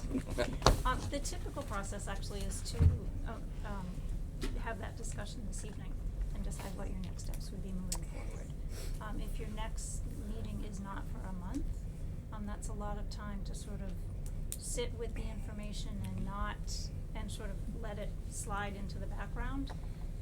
And you also have the potential that some of your candidates may make other decisions. Right. I mean, with all due respect, I think that's up for, that's for Oh, this group to absolutely. decide. I'm just telling you what the No, I sort of the understand. I'm pros sorry, and I cons. didn't hear, what was the candidates might what? Make other decisions about other You know, they places they might may have- go. Oh, If other they're- decisions, I'm Yes. sorry, I didn't hear Yeah, that. it's absolutely your decision. I'm just saying that there is potential downsides to waiting. It was another month till your next meeting. I understand. Yeah, Yeah. end of Yeah. March, yeah. The Yeah. 24th. And, you know, some of the other things that you talked about at your other meeting is, potentially doing some more work before you get to the decision in terms of site visits or. Personally, and I don't know how the rest of the group feels, I would like to do site visits, and I think it would be irresponsible to do 1 or 2 and not do 4. So if I have to do 4, then I'm willing to do 4, so. And I think we should give it the time it requires. I don't think we should feel pressured by outside influences. And we have to do what we have to do to get the best choice. I guess, and perhaps I misunderstood, Mr. Willis, that you were thinking about adjourning tonight and coming back with a decision. Perhaps I misunderstood. You did what I heard. misunderstand. Yes. I apologize. I think the site visits would be a great idea. Well, I mean, half this committee has not had the opportunity to sit in on the other screening committees. So, like Mr. Peterson said, you know, these Yep. 35, 40 minutes, I think that the other school committee people should have the opportunity to at least visit, go from there. Yeah, no, I think that's I important. apologize. I think I misunderstood what you were saying. Is, I would like this committee to finish this tonight, ladies and gentlemen. I'm doing a lot of thinking the last couple of weeks. In all due respect, I enjoy working with every one of you. I reached a decision. Site visits, we could not, between Ms. Muse and I, we couldn't schedule them. I spent 3 or 4 days on the phone calling people, getting an idea what's going on out there, and so did Patty, to feel what's happening. I've met the candidates. I've worked in this building 30 years. This opportunity as a school committee man came in front of me. I couldn't pass it up. I wanted to give back. I wanted to make a difference. And I wanted to get involved, and the main issue was to pick somebody that I think is the best person for Shawsheen Tech to move forward. So Chairman Gallagher, I want to move on this tonight, and I don't know what your feeling is. It's a violation of the open meeting law. No, I think we should do site visits, and I agree with Bob, it should be all 4. It's not on the agenda. It's not on the superintendent. Can I just say, Just well, but we tried that, and no That's a one, violation. only one person was able to do the site visits, and not- that's the issue, and But that's why we did the phone calls. I think part of the problem with this, the initial attempt at the site visits, it was, and no blame on any, it was a very short time frame to get 4 site visits in. And I happen to agree with Paul. And I respect Ronnie's opinion, but I happen to agree with Paul.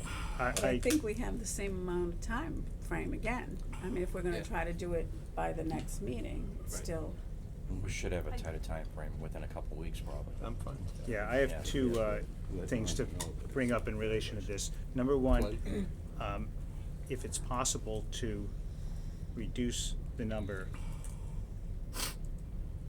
to 3 or to 2 tonight, that would be an advantage as far as site visits.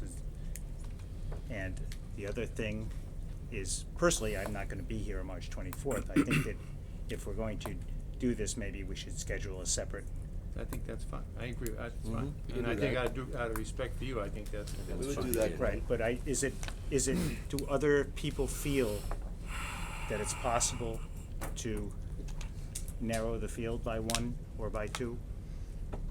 I mean, I certainly feel it is. I mean, you obviously do, because you've already narrowed it to 1 in your own mind, but please don't tell us who, but yet, but. Can I just ask what your agenda said for this evening? Strictly interviews. Just strictly. Yeah. Strictly interviews. Right. And I think under the open meeting law, we're probably limited just to interviews. Yeah, we can't. So we, under the open meeting law, we We're not could allowed not to. take a vote We could tonight. not. No. Okay, Right. thank you for That's- educating me. That's why I said what I said. No, I thought, Jimmy, that was the other, through this whole process, I thought that we were gonna have closure. I love closure.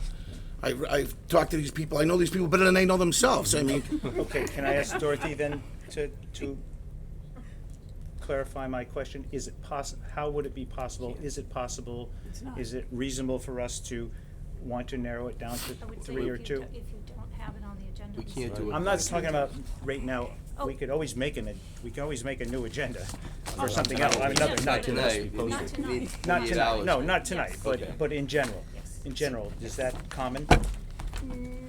Not unheard of, not Okay. the most common. We can have a meeting very soon. We Could could I, have, could I make a motion? Please. Could I make a motion to ask Dorothy and Patty to set up site visits with the 4 finalists? And Glenn, I understand your question, but I think these folks have given us 3 months of their time. Mhm. I think the least we can do, if we're gonna have site visits with any, that we do it with all four. Well, I agree with If it's Bob. appropriate, I'll second that. Paula? Agreed, okay. But I do also agree with you as far as, I think that having an earlier meeting, and I know that you said this too. Yeah. I just wanna come to some type of agreement to, one, give everybody an understanding of when we would potentially have this decision. I do agree with what Dorothy says. I think a month passes by and some of those key components of the interviews do start to slide to the back. But I also want to be able to allow a reasonable amount of time for these site visits. So as collectively, as a group, do we have some type of time frame as to when we think that we could at least Well, accomplish? we have a meeting scheduled for the 24th. I'm gonna be away No, from no, I understand. the 18th till the 24th. So why is it possible to schedule a Before the regular 18th. meeting for the 17th, which would be a Wednesday, correct? No.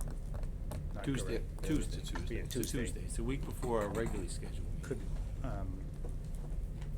And So we're gonna have the 4 site visits before that. Do you think that's possible, Dorothy? From the candidate standpoint, I think it's possible. It's a matter of, mean, last time I think Because I thought we tried it before in a 2-week time and it didn't work. can we split up the people going? I mean, we don't all. Yeah, what can. does No, that you look- don't all have to go. What does it look like? How I can does the definitely site go to visit one work? or How two. much time I'll is go. involved? What is the process once we arrive? I think Dorothy's probably the best. She knows. She knows. So generally, you arrive sometime shortly after the school day starts at the place that you're going.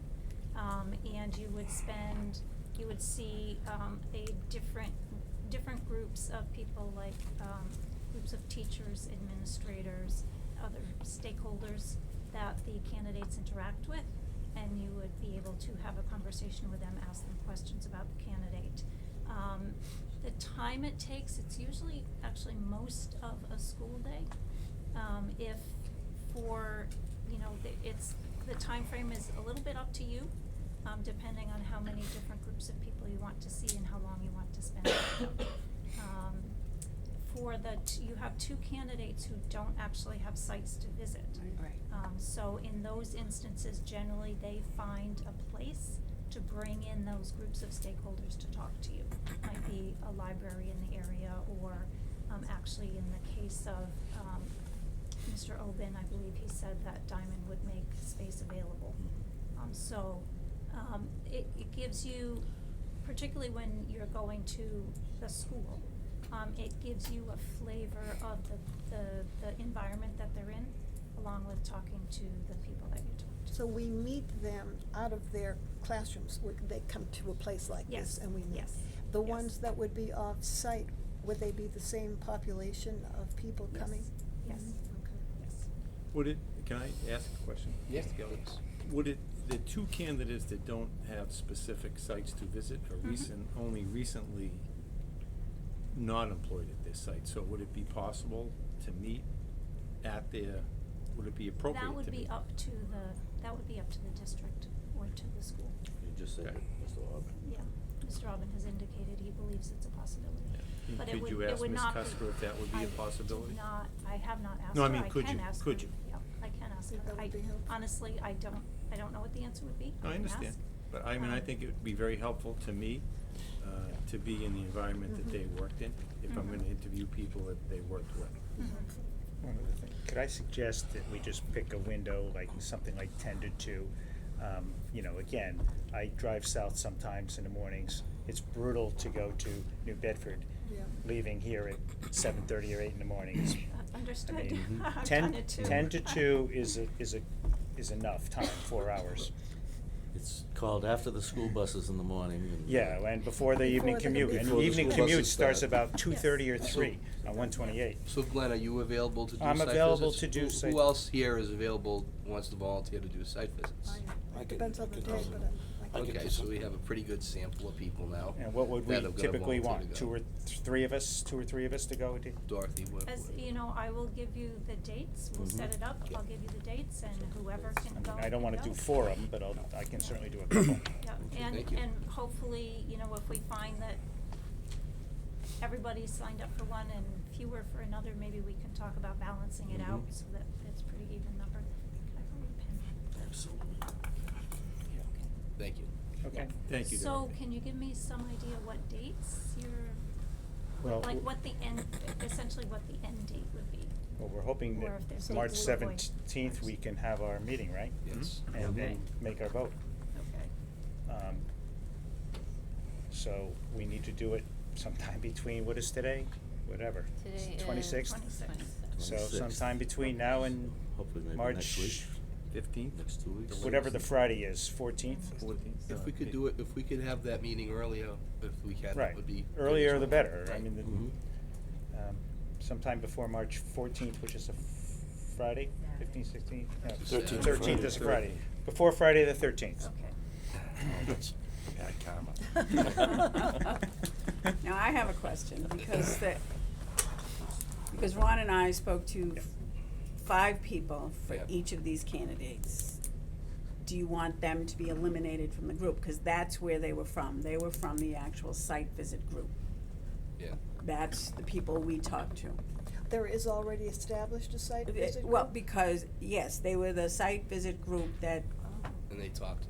and I so think we talked to. All of them no. were on, or 4 out of 5? We've talked to 5. I just picked 5 random Right, names from that's the what I list. did. I From picked both 5. lists you gave me. Right, and that's what I did. You know, I can ask, but the rest of you didn't talk to the. Yes, No, I but don't they think that's have fine. their. But we have With their, quotes. we Yeah, have their That's an comments. issue. Yep. I don't think it's an issue. No, Alright, so it's you- not, it's I mean, they're not, gonna- Okay. it's not. So I was just gonna say, do you It's want to not. find? Right, you asking want them to in find person other is people, different or- than. It's How are those That's fine. people No, selected? that's It's not, fine. it's not. How do we get those? The that candidate selects. So we had, candidates. so It's we they're had, references, basically. well, we had So it's gonna be part of it. site visits set up for Right. all 4 of the candidates, and then there was not, Response. there weren't, they turned out not to be good dates for the people here.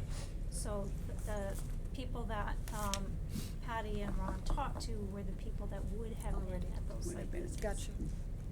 It's all new to me, thank you. No, that, I understand it. Yeah. No, Bob, I know, I think I know where you're coming from, because this is a tough decision.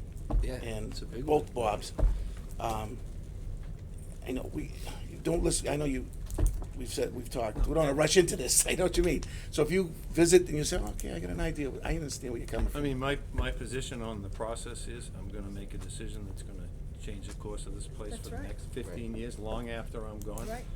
And I just wanna make sure I get it right. Absolutely. Right. And that's what I'm saying, I think we Yep. should give it the time it deserves. I don't even, So ideally, yes, if we could have done the site visits, we'd be, but all right. Maybe a motion on Whatever. the table in a second to set up the site visits, right, Yeah. which requires a vote. Yes. Favor? Yes. Yes. Well, Yes. Yes. Yeah. yes. It's okay. say no, go ahead. Okay, but we, so. Mr. Chairman? Can- Oh, I'm yep. sorry. Can we make it perfectly clear, though, we are setting up a meeting to meet on the 17th, or is that the next? Or earlier. Mr. Chairman, I'd like to make a motion that we set up a meeting to I will second that motion. discuss and vote on the election of our next superintendent for Tuesday, March 17th. March March 17th Second. at 7:30. Second. It's St. Patty's Day. All in Yeah, favor? I know. Somebody bring the green beer. Motion in a second. Disrespectful Yeah. is- Well, I mean, if that doesn't, I mean, honestly, if that doesn't work for people, you speak now, or Would you forever like to hold meet your on Monday the peace. 16th? Would you rather If do you the wanna go to the 16th? Emerald Rose, we I'm can gonna get it add done. to that. Right. Right, that's right across the road. I thought I was going I don't know. somewhere You're on else. TV, Do right? you wanna do the I 16th? don't. Monday the 16th, I'm fine. Is the I'm 16th amenable. work for you guys? I mean, that's fine Well, too. you've We're got the, flexible. are you off that week? No, I'm you're not off that nights. week. You're not nights? I am nights, that's fine. We're gonna This get you on sets, the telly. no, you're not getting me on the telly, this sets precedent, know, so we'll do I the will, sev- the I will 17th be is fine. available. You sure? Which Okay, night are we so, saying? what date are we on now? Now Are we it's at 17th. We're still on the 17th? Tuesday the 17th. Just doesn't make any difference to me, 16th. 16th it would be better for me. Mr. Chairman, I would amend my I motion. can't, to the wait a minute, I 16th. can't really remember now which day I'm What do you supposed to got? go. I'd rather do it on the I'm gonna wait till 16th, because I'm 16th. leaving Wednesday morning, That's it's the the only day 18th, so I'd rather. Uh, Tuesday night too. Hello, ready. everyone. 16th gonna be the day, or what are we gonna do here? Fine. 16th. Let's do the 16th. 16th. Amend please. the March motion. 16th, Monday the 16th. second, the 16th of March. And then we're all in favor. And what all in time would favor. it be at? 7:30. 7:30. Does that work for you? Oh, Chairman, I move for adjournment.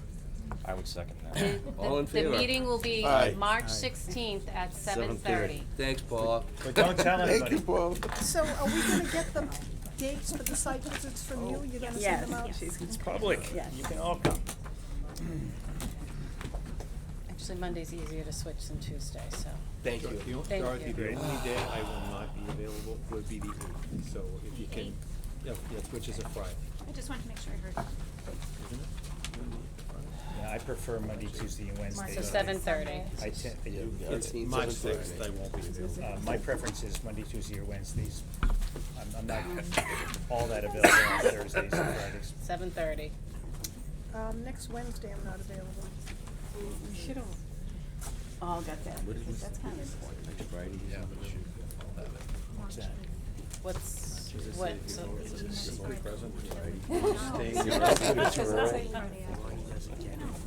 that? What? That's not a Friday. What? We're doing, I guess. All right, do we want to adjourn? Do We are. want- We did. We're done, Paula. Okay, thank you. So we meet again, Paula. All right.